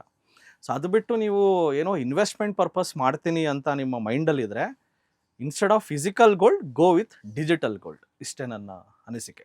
ಸರ್, ಈ ಹಬ್ಬದ ನಂತರ ಈಗ ಸಾಕಷ್ಟು ಗೋಲ್ಡ್ ರೇಟಲ್ಲಿ ವೇರಿಯೇಷನ್ಸ್ ಆಗುತ್ತೆ, ಕಡಿಮೆ ಆಗುತ್ತೆ. ಯಾಕಂತಂದ್ರೆ ಈಗ ಸಡನ್ ಆಗಿ ಜಾಸ್ತಿ ಆಗುತ್ತೆ, 1000 ರೂಪಾಯಿ ಗಟ್ಲೆನೆ. ಯುಗಾದಿ ನಂತರ ಅಥವಾ ಶ್ರೀರಾಮನವಮಿ ನಂತರ ಗೋಲ್ಡ್ ರೇಟಲ್ಲಿ ಇಳಿಕೆ ಆಗುವಂತಹ ಸಂಭವ ಇದೆ ಅನ್ನುವಂಥದ್ದು ಸಾಕಷ್ಟು ಜನರಿಗೆ ಒಂದು ಯಕ್ಷ ಪ್ರಶ್ನೆ ಕಾಡ್ತಾ ಇದೆ. ಸರ್, ಇದು ನಮ್ಮ ದೇಶದಲ್ಲಿರೋ ಬಂಗಾರ ರೇಟ್ಗಳು. ಸೊ ನಾವೇನು ಹೇಳ್ತೀವಿ, ಮದುವೆ ಸೀಸನ್ ಬಂತು, ಗೋಲ್ಡ್ ರೇಟ್ ಮೇಲಕ್ಕೆ ಹೋಗ್ಬಿಡ್ತು, ಆಮೇಲೆ ಕಮ್ಮಿ ಆಗೋಯ್ತು. ಐ ಡೋಂಟ್ ಫೀಲ್ ಅದಕ್ಕೂ ನಮ್ಮ ಗೋಲ್ಡ್ ಇರೋದು ಎಲ್ಲಿ? South Africa and some other ಕಂಟ್ರೀಸಲ್ಲಿ. ಗೋಲ್ಡ್ ಪ್ರೈಸ್ನ ಆಪ್ರೇಟ್ ಮಾಡೋದು ಯಾರು? Supply and demand. I agree. ಇವಾಗ ಚೈನಾದವರು ಖರೀದಿ ಮಾಡೋಕ್ಕೆ ಸ್ಟಾರ್ಟ್ ಮಾಡಿದ್ರು. ಆ್ಯಕ್ಚುಲಿ ಲಾಸ್ಟ್ ನೀವು ನೋಡಿದ್ರೆ ಈವನ್ ಆಷಾಢ ಮಾಸದಲ್ಲೂ ಸಹ ಗೋಲ್ಡ್ ಮೇಲಕ್ಕೆ ಹೋಗಿದೆ. ನಮ್ಮ ದೇಶದಲ್ಲಿರೋ ಏನೋ ನಮ್ಮ ಪದ್ಧತಿಗಳಿಗೂ ಗೋಲ್ಡ್ ಪ್ರೈಸ್ ಮೇಲಕ್ಕೆ ಹೋಗುತ್ತೆ, ಕಮ್ಮಿ ಆಗುತ್ತೆ ಅನ್ನೋದಕ್ಕೂ ಅದಕ್ಕೇನು ಡೈರೆಕ್ಟ್ ಕನೆಕ್ಷನ್ ಅಂತೂ ಇಲ್ಲ. ಇವಾಗ ಹಬ್ಬ ಬರ್ತಾ ಇದೆ, ಹಬ್ಬಕ್ಕೆ ಮೇಲಕ್ಕೆ ಹೋಗುತ್ತೆ. I don't see any connection. So global ಮಾರ್ಕೆಟ್ಸಲ್ಲಿ ಗೋಲ್ಡ್ಗೆ ಡಿಮ್ಯಾಂಡ್ ಬಂತು ಅಂದ್ಕೊಳ್ಳಿ. ಸೊ ಇವಾಗ ಗೋಲ್ಡನ್ನ ಕನ್ಸಂಪ್ಷನ್ ಮಾಡೋದು ಎಂಟೈರ್ ಗ್ಲೋಬ್ ಏನು ಯುಗಾದಿ ಮಾಡಲ್ಲ ತಾನೆ. ಚೈನಾದಲ್ಲಿ ಏನು ಯುಗಾದಿ ಮಾಡಲ್ಲ. ಚೈನಾದವರು ದೊಡ್ಡ ದೊಡ್ಡ ಸಪ್ಲೈ ಡಿಮ್ಯಾಂಡ್ ಮೇಲೆ ಡಿಪೆಂಡ್ ಆಗುತ್ತೆ ಹೊರತು ಬರೀ ಭಾರತದ ಬೈಯರ್ ಸೆಲ್ಲರ್ಸ್ ಮೇಲೆ ಅಂತೂ ಡಿಪೆಂಡ್ ಆಗಲ್ಲ. So I don't see any connection. ಇವಾಗಲೇ ಒಂದು ವಿಚಾರ ಹೇಳಿದ್ರಿ, ಡಿಮ್ಯಾಟ್ ಅಕೌಂಟಲ್ಲಿ ನೀವು ಗೋಲ್ಡ್ ರೇಟನ್ನು ಸೇವ್ ಮಾಡ್ಕೋಬಹುದು ಅನ್ನುವಂಥದ್ದು, ಗೋಲ್ಡ್ನ ಸೇವ್ ಮಾಡ್ಕೋಬಹುದು ಅಂತ. ಅದರ ಜನರಲ್ ಪ್ರೋಸೆಸ್ ಹೇಗಿರುತ್ತೆ ಅದರ ಬಗ್ಗೆ ತಿಳಿಸ್ಕೊಡೋದಾದ್ರೆ? ಎಸ್, ತುಂಬ ಜನ ವೀಕ್ಷಕರು ಯಾರು ಫಸ್ಟ್ ಟೈಮ್ ಈ ವಿಡಿಯೋ ನೋಡ್ತಾ ಇದ್ದೀರಾ ಸ್ಟಾಕ್ ಮಾರ್ಕೆಟ್ ಬಗ್ಗೆ, ಸ್ಟಾಕ್ ಮಾರ್ಕೆಟ್ ಅಂದಿದ ತಕ್ಷಣ ನಿಮ್ಗೇನೋ ಒಂದು ಆತಂಕ, ಭಯ, ಯಾರೋ ದುಡ್ಡು ಕಳ್ಕೊಂಬಿಟ್ರು, ಅದನ್ನೆಲ್ಲ ಸೈಡಿಗೆ ಬಿಡಿ. ಅದೆಲ್ಲ ಯೋಚನೆ ಮಾಡಿ, ನಮ್ಮ ದೇಶದಲ್ಲಿ ಸ್ಟಾಕ್ ಮಾರ್ಕೆಟಲ್ಲಿ 450 ಲಕ್ಷ ಕೋಟಿ ಇನ್ವೆಸ್ಟ್ ಮಾಡಿದ್ದಾರೆ. ಬ್ಯಾಂಕಲ್ಲಿ 220 ಲಕ್ಷ ಕೋಟಿ. ಬ್ಯಾಂಕ್ಗಿಂತ ಜಾಸ್ತಿ ದುಡ್ಡು ಶೇರ್ ಮಾರ್ಕೆಟಲ್ಲಿ ಇದೆ. ಶೇರ್ ಮಾರ್ಕೆಟ್ ಮೋಸ ಆಗಿದರೆ ದೆನ್ ಬ್ಯಾಂಕಲ್ಲಿ ಏನಕ್ಕೆ ಇಡ್ತಾ ಇಲ್ಲ ಜನ? 450 ಲಕ್ಷ ಕೋಟಿ ಇಲ್ಲೇ ತಂದು ಇಡ್ಬೋದಾಗಿತ್ತಲ್ಲ. ಸೊ ಶೇರ್ ಮಾರ್ಕೆಟಲ್ಲಿ ಲೆಟ್ಸೇ ನಿಮ್ಮ ಹತ್ರ 1000 ಕೋಟಿ ಇದ್ದರೆ ನೀವು ಸಹ ಶೇರ್ ಮಾರ್ಕೆಟಲ್ಲಿ ಇನ್ವೆಸ್ಟ್ ಮಾಡ್ತೀರಾ. 1000 ರೂಪಾಯಿ ಇರೋರು ಏನು ಮಾಡ್ತಾರೆ? ತರಕಾರಿ ಮಾರ್ಕೆಟ್ಗೆ ಹೋಗ್ತಾರೆ, ತರಕಾರಿ ತರ್ತಾರೆ, ಅದು ಹಾಳಾಗುತ್ತೆ, ಬಿಸಾಕ್ತಾರೆ. ಇವ್ರು ಏನು ಮಾಡ್ತಾರೆ? 1000 ಕೋಟಿ ಇರೋರು ಶೇರ್ ತೊಗೊಳ್ತಾರೆ, ಶೇರ್ಗಳು ಬೆಳೆಯುತ್ತೆ. 1000 ಕೋಟಿ ಇರೋನು ಇನ್ನೂ ಶ್ರೀಮಂತ ಆಗ್ತಾನೆ. ಸೊ ಶ್ರೀಮಂತರಿಗೂ ಬಡವರಿಗೂ ತುಂಬ ಯೋಚನೆಗಳಲ್ಲಿ ವ್ಯತ್ಯಾಸ ಇದೆ. ಸ್ವಲ್ಪ ಆದರೂ ಒಬ್ಬ ಶ್ರೀಮಂತ ಏನಕ್ಕೆ ಶ್ರೀಮಂತ ಆಗ್ತಾ ಇದ್ದಾನಂತ ಒಂದು ಆ ಕಾಯಿನ ತಿರುಗಿಸ್ಬಿಟ್ಟು ನೋಡಿ, ದೆನ್ ನಿಮಗೆ ಉತ್ತರ ಸಿಗುತ್ತೆ. ಶೇರ್ ಮಾರ್ಕೆಟು ಒಂದು great place where even anyone can become rich by consistently investing in long ಟರ್ಮಲ್ಲಿ ಹೂಡಿಕೆ ಮಾಡೋದ್ರಿಂದ ದುಡ್ಡು ಮಾಡ್ಬೋದು. ಡಿಮ್ಯಾಟ್ ಅಕೌಂಟ್ ಬಗ್ಗೆ ನೀವು ಕೇಳಿದ್ರಿ. ಸರ್, ಡಿಮ್ಯಾಟ್ ಅಕೌಂಟ್ ಅಂದರೆ ಲೆಟ್ಸೆ ನಿಮ್ಮ ಹತ್ರ ಒಂದು 10,000 ರೂಪಾಯಿ ಇದೆ, ನೀವು ಒಂದು ಅಕೌಂಟ್ ಓಪನ್ ಮಾಡಿದ್ರಿ, ಡಿಮ್ಯಾಟ್ ಅಕೌಂಟು. ಡಿಮ್ಯಾಟ್ ಅಕೌಂಟನ್ನ ಬ್ರೋಕರ್ಸ್ ಮುಖಾಂತರ ಓಪನ್ ಮಾಡಬೇಕು. ಇದಕ್ಕೆ ಏನೇನು ಬೇಕು? PAN card, Aadhaar card and ನಿಮ್ಮ ಬ್ಯಾಂಕದು proof, just account number, IFSC ಕೋಡು, ಮೊಬೈಲ್ ನಂಬರ್, ಇಮೇಲ್ ID ಇಷ್ಟಿದ್ರೆ ಸಾಕು. ಓಪನ್ ಮಾಡಿದ್ರಿ, XYZ ಕಂಪ್ನಿಯಲ್ಲಿ ಓಪನ್ ಮಾಡಿದ್ರಿ, ಒಂದು 10,000 ರೂಪಾಯಿ ಹಾಕಿ ಬಿಟ್ರಿ. ನಿಮಗೆ XYZ ಕಂಪ್ನಿ ಮುಳುಗೋಯ್ತು, ಯಾವುದೋ ಒಂದು ಬ್ರೋಕಿಂಗ್ ಕಂಪ್ನಿ ಮುಳುಗೋಯ್ತು. ಇವಾಗ ನಿಮ್ಮ ಪ್ರಶ್ನೆ ಏನಂದರೆ, ಸರ್ 10,000 ರೂಪಾಯಿ ನಾನು ಶೇರ್ ಮಾರ್ಕೆಟಲ್ಲಿ ಹಾಕಿದೆ, ಬ್ರೋಕಿಂಗ್ ಕಂಪ್ನಿನೇ ಮುಚ್ಚೋಯ್ತಲ್ಲ ಸರ್, ಇವಾಗ ನನಗೆ ಯಾರು ಸರ್ ಕಾಪಾಡ್ತಾರೆ?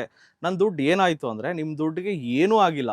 ಬಿಕಾಸ್ ನೀವು ಇನ್ವೆಸ್ಟ್ ಮಾಡಿದ್ದಲ್ಲಿ ಶೇರ್ಗಳಲ್ಲಿ, ಆ ಶೇರ್ ಎಲ್ಲೋ ಕೂತ್ಕೊಳ್ಳುತ್ತೆ? ಡಿಮ್ಯಾಟ್ ಅಕೌಂಟಲ್ಲಿ. ಡಿಮ್ಯಾಟ್ ಅಕೌಂಟನ್ನು ಮೇಂಟೈನ್ ಮಾಡೋದಾರು ಕೇಂದ್ರ ಸರ್ಕಾರ, CDSL ಆ್ಯಂಡ್ NSDL ಅಂತ 2 ಬೋರ್ಡ್ ಇದೆ. ಈ 2 ಬೋರ್ಡ್ಗಳು ಏನು ಮಾಡ್ತಾರೆ? ಡಿಮ್ಯಾಟ್ ಅಕೌಂಟನ್ನು ಮೇಂಟೈನ್ ಮಾಡ್ತವೆ, ಬ್ರೋಕರ್ಸ್ ಅಲ್ಲ. ನಾಳೆ ದಿವಸ ಬ್ರೋಕಿಂಗ್ ಕಂಪ್ನಿ ಮುಚ್ಕೊಂಡು ಹೋದರೂ ಸಹ ನಿಮಗೆ ಏನೇ ರೀತಿಯಾದ ಅಫೆಕ್ಟ್ ಆಗಲ್ಲ. ಅಷ್ಟು ಸೇಫ್ ಇರುತ್ತೆ ನಮ್ಮ ಭಾರತದ ಷೇರು ಮಾರುಕಟ್ಟೆ. ಈಗ ನೀವು ಹೇಳಿದ್ರಿ ಭಾರತದ ಷೇರು ಮಾರ್ಕೆಟ್ ಅಷ್ಟೊಂದು ಸ್ಟ್ರಾಂಗ್ ಇರುತ್ತೆ ಅಂತ. ಇವಾಗ ಬ್ರೋಕರ್ಸ್ ಅಕೌಂಟ್ಸ್ ಅಥವಾ ಬ್ರೋಕರ್ಸ್ ಏನದು ಕಂಪನಿಗಳು ಮುಚ್ಚೋದ್ರು ಕೂಡ ನಮ್ಮ ಅಮೌಂಟ್ ಸೇವ್ ಆಗಿರುತ್ತೆ ಅಂತ, ಸೇಫ್ ಆಗಿರುತ್ತೆ ಅಂತಾನು ಕೂಡ ಹೇಳಿದ್ರಿ. ಅದನ್ನ ಮತ್ತೆ ಪಡ್ಕೊಳ್ಳೋದು ಬೇಕು ಅಂತಂದ್ರೆ ಯಾವ ರೀತಿ ಪ್ರೊಸೀಜರ್? Very simple sir. ಇವಾಗ ರೀಸೆಂಟ್ಲಿ ಒಂದು ಬ್ರೋಕಿಂಗ್ ಫರ್ಮ್ ಮುಚ್ಚೋಯ್ತು. ಎಕ್ಸಾಂಪಲ್ ಕಾರ್ವಿ, ವಿಚ್ ಎಂಥ ಸಂಚಲನ ಮೂಡಿಸ್ಬಿಡ್ತು. ತುಂಬ ಜನ ಪ್ಯಾನಿಕ್ ಆಗ್ಬಿಟ್ರು, ಕಾರ್ವಿ ಬ್ರೋಕಿಂಗ್ ಕ್ಲೋಸ್ ಆಗೋಯ್ತು ಅಂತ.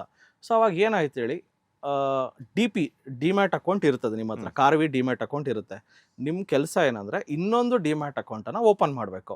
ಓಪನ್ ಮಾಡಿ ಈ ಡಿಮ್ಯಾಟಲ್ಲಿರೋ ಶೇರ್ಸ್ನ ಈ ಡಿಮ್ಯಾಟ್ಗೆ ಮೂವ್ ಮಾಡೋದಕ್ಕೆ ಒಂದು ಫಾರ್ಮ್ ಬರುತ್ತೆ.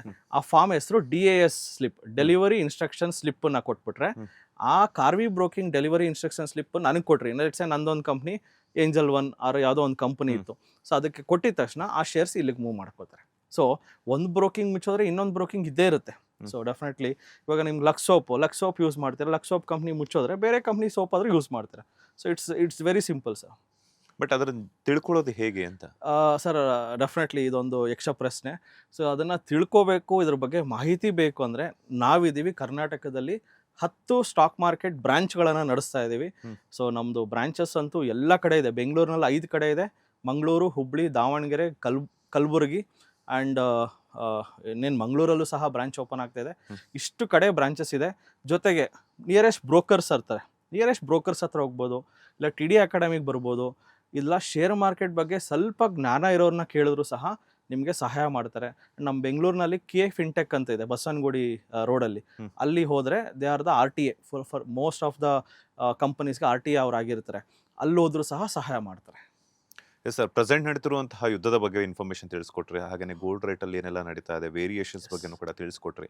ಹಾಗೆಯೇ ಬಂಗಾರದ ಅಂಗಡಿ ಬೇಡ, ಡಿಮ್ಯಾಟ್ ಅಕೌಂಟಲ್ಲಿ ಇನ್ವೆಸ್ಟ್ಮೆಂಟ್ ಮಾಡಿ ನಿಮ್ಮ ಗೋಲ್ಡನ್ನು, ಆಸ್ತಿಗಳನ್ನು ಬರ್ಕೊಡ್ಬೇಡಿ ಅನ್ನುವಂಥ ವಿಚಾರಗಳನ್ನು ತಿಳಿಸ್ಕೊಟ್ರಿ.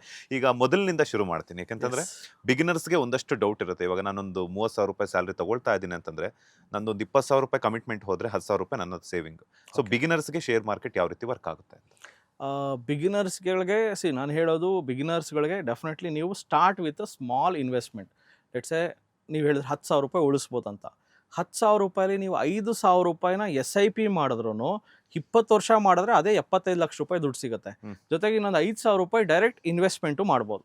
ಡೈರೆಕ್ಟ್ ಇನ್ವೆಸ್ಟ್ಮೆಂಟ್ ಮಾಡಬೇಕಂದ್ರೆ ನಾನು ಹೇಳೋದು ಬಿಗಿನರ್ಸ್ಗಳಿಗೆ ETF ಹೂಡಿಕೆ ಬೆಸ್ಟು. ETF ಅಂದ್ರೇನು, exchange traded fund. Example Nifty bees ಅಂತ ಒಂದು ಎಕ್ಸಾಂಪಲ್ ತೊಗೊಳ್ಳೋಣ. Nifty ETF or Nifty bees ಎರಡೂ ಒಂದೇ. ಬೀಸ್ ಅಂದರೆ ಏನು, ಗ್ರೂಪ್ ಆಫ್ ಕಂಪನೀಸ್. ಇದು 280 ರೂಪಾಯಿ ಕೊಟ್ಟರೆ ನೀವು ಸಿಗುತ್ತೆ. 280 ರೂಪಾಯಿ ಕೊಟ್ಬಿಟ್ರೆ ನಿಮ್ಮ ದುಡ್ಡು 50 ಕಂಪ್ನಿ ಮೇಲೆ ಇನ್ವೆಸ್ಟ್ ಮಾಡ್ತಾರೆ. ಎಷ್ಟು ಚೆನ್ನಾಗಿದೆ ನೋಡಿ. ನೆಕ್ಸ್ಟ್ ಫಾರ್ಮಾ ಬೀಸ್ ಅಂದ್ರೆ ಏನು, ಗ್ರೂಪ್ ಆಫ್ ಫಾರ್ಮಾ ಕಂಪನೀಸ್. 23 ರೂಪಾಯಿ ಕೊಟ್ಟರೆ ನಿಮ್ಮ 23 ರೂಪಾಯಿನ 10 ಫಾರ್ಮಾ ಕಂಪ್ನಿಗಳು, ಮಾತ್ರೆ ಕಂಪ್ನಿಗಳ ಮೇಲೆ ಇನ್ವೆಸ್ಟ್ ಮಾಡ್ತಾರೆ. ನಿಮ್ಗೆ ಗೊತ್ತಿದೆ ನಮ್ಮ ಜನಸಂಖ್ಯೆ 140 ಕೋಟಿ ಇದೆ. ಇಲ್ಲಿ ಮಾತ್ರೆ ತಿನ್ನೋರು ಅದು ಚಾಕ್ಲೇಟ್ ಥರ ತಿಂತವ್ರು ಈ ನಡುವೆ ಅಂತ. ಸೊ ಬೆಳಗ್ಗೆ ಒಂದು ಚಾಕ್ಲೇಟು, ಮಧ್ಯಾಹ್ನ ಒಂದು ಚಾಕ್ಲೇಟ್, ಆ ಥರ ಆಗಿರೋ ಪ್ರಪಂಚದಲ್ಲಿ ಮಾತ್ರೆ ಕಂಪ್ನಿಗಳು ಬೆಳೆಯುತ್ತಾ ಬೆಳೆಯಲ್ವಾ ಅಂತ ನೀವೇ ಕೇಳ್ಕೊಳ್ಳಿ. ನಿಮ್ಮ ಸುತ್ತಮುತ್ತ ಒಂದು ಸ್ವಲ್ಪ ಪ್ರಪಂಚನ ಸ್ವಲ್ಪ ಸುಮ್ಮನೆ ಹಿಂಗೆ ತಿರುಗಿ ನೋಡಿದ್ರೆ ನಿಮ್ಗೆ ಗೊತ್ತಾಗುತ್ತೆ. 10 ಫ್ಲೋರ್ ಹಾಸ್ಪಿಟ್ಲ್ ಕಟ್ತಾ ಇದ್ದಾರೆ. 10 ಫ್ಲೋರ್ ಹಾಸ್ಪಿಟ್ಲ್ ಕಟ್ತಾ ಇದ್ದಾರೆ ಅಂದರೆ ಅವ್ರು ದುಡ್ಡು ಮಾಡ್ತಾ ಇದ್ದಾರಾ, ಲಾಸ್ ಮಾಡ್ಕೊಳ್ತಾರೆ? ಒಂದು ಸತಿ ಯೋಚನೆ ಮಾಡಿ. ಅವ್ರು ದುಡ್ಡು ಮಾಡ್ತಾ ಇದ್ದಾರೆ ಅಂದರೆ ನೀವೇನು ಮಾಡ್ಬೋದು, ಹಾಸ್ಪಿಟಲ್ ರಿಲೇಟೆಡ್ ಸ್ಟಾಕ್ಸ್ ಮೇಲೆ ಹೂಡಿಕೆ ಮಾಡ್ಬೋದು. ನಮ್ಮ ದೇಶದಲ್ಲಿರೋ ಹಾಸ್ಪಿಟಲ್ ರಿಲೇಟೆಡ್ ಸ್ಟಾಕ್ಸ್ ಮೇಲೆ 50% ಹೋಲ್ಡಿಂಗ್ FIIs ಇದ್ದಾರೆ, ಫಾರಿನರ್ಸ್ ಇನ್ವೆಸ್ಟ್ ಮಾಡಿ ಫಾರಿನರ್ಸ್ಗೆ ನಮ್ಮ ದೇಶದಲ್ಲಿರೋ ಹಾಸ್ಪಿಟ್ಲ್ಗಳ ಮೇಲೆ ಎಷ್ಟು ಭರವಸೆ ಇದೆ ಅಂತ. ಸೊ ಇದೆಲ್ಲ ಸಾವಿರಾರು ಕೋಟಿ ಬಿಸ್ನೆಸ್ಸು. ಸೊ ಇವಾಗ ನನ್ನ ಕೈಲಿ 1000 ಕೋಟಿ ಬಿಸ್ನೆಸ್ ಸ್ಟಾರ್ಟ್ ಮಾಡೋಕ್ಕಾಗಲ್ಲ. ನನ್ನ ಕೈಲಿರೋದೇ 1000 ರೂಪಾಯಿ ಅಂತ ಹೇಳಿ ನಾನು ಸುಮ್ಮನೆ ಕೂತ್ಕೊಂಡ್ರೆ ಆಗಲ್ಲ. ಅದಕ್ಕೆ ಈ 1000 ಕೋಟಿ ಯಾರು 2,000 ಕೋಟಿಗೆ ಹೋಗ್ತಾನೆ ಅವ್ನಿಗೆ ಗೊತ್ತಿದೆ ಗ್ರೋತ್ ಹೆಂಗಾಗೋದಂತ. ಅವ್ರ ಜೊತೆ ನಾವು ಸೇರ್ಕೋಬೇಕಂದ್ರೆ ಶೇರ್ ತೊಗೊಂಡ್ರೆ ಮುಗೀತು. ಸೊ ಅದಕ್ಕೆ ಒಂದು ಸ್ವಲ್ಪ ಪ್ರಪಂಚನ ಸ್ವಲ್ಪ ಬೇರೆ ಥರ ಸ್ವಲ್ಪ ನೋಡೋಕ್ಕೆ ಸ್ಟಾರ್ಟ್ ಮಾಡಿದ್ರೆ ನಿಮಗೆ ಬೆಳಗ್ಗೆ ಎದ್ದಿದ ತಕ್ಷಣ ನೀವೇನು ಮಾಡ್ತೀರಾ, ಕೋಲ್ಗೇಟ್ ಅದ್ರದ್ದು ಶೇರ್ ಇದೆ. Next Lux soap Hindustan Unilever ಅದ್ರದ್ದು ಶೇರ್ ಇದೆ. ಆ್ಯಂಡ್ ಅದಾದಮೇಲೆ ಕಾಫಿ ಕುಡಿತಾರೆ, ಟಾಟಾ ಕಾಫಿ ಶೇರ್ ಇದೆ, ಮತ್ತು ಟಾಟಾ ಕನ್ಸ್ಯೂಮರ್ ಶೇರ್ ಇದೆ. ಸೊ ಅದಾದಮೇಲೆ ಬೈಕು ಹೀರೋ ಹೊಂಡಾದು ಶೇರ್ ಇದೆ. TVS ಮೋಟರ್ಸ್ದು 4 ವರ್ಷದಿಂದ TVS ಮೋಟರ್ ಶೇರು ಒಂದು 350-400 ರೂಪಾಯಿ, ಇವತ್ತು 3,500 ರೂಪಾಯಿ. 4 ವರ್ಷದಿಂದ ಸುಮ್ಮನೆ ನಾನು ಮನೆ ಮರ ಹಾಕಿದರೆ ಇವತ್ತು 10 ಮನೆ. ಸೊ ಅಷ್ಟೆಲ್ಲ ಯಾಕೆ, ಅದಾದಮೇಲೆ ನಮಗೆಲ್ಲ ಇರೋವಂಥ ಕ್ರೇಜ್ ಏನು, ಬಂಗಾರದ ಅಂಗಡಿ ಮೇಲೆ ನಾವು ದುಡ್ಡು ಹಾಕೋ ಬದಲು, ಬಂಗಾರದ ಅಂಗಡಿಗೆ ಹೋಗಿ ಬಂಗಾರ ಕೊಂಡ್ಕೊಳ್ಳೋ ಬದಲು, ಬಂಗಾರದ company Titan 10 years back it was trading at 350-400 rupees. ಇವತ್ತು ಅದೇ 4,000 ರೂಪಾಯಲ್ಲಿದೆ. 10 ಪಟ್ಟು ಬೆಳೀತು. ಬಟ್ ನಾವು ಲೈಫಲ್ಲಿ 10 ಪಟ್ಟು ಬೆಳೆದಿದ್ದೀವ? ನಾವು ಕೇಳ್ಕೋಬೇಕು. ಶೇರ್ ಮಾರ್ಕೆಟ್ ಬಗ್ಗೆ ನೆಗೆಟಿವ್ ಮಾತಾಡೋಕ್ಕೆ ಮುಂಚೆ ನಾವು ಲೈಫಲ್ಲಿ 20 ವರ್ಷದಿಂದ ಬೆಳೆದಿದ್ದೀವ?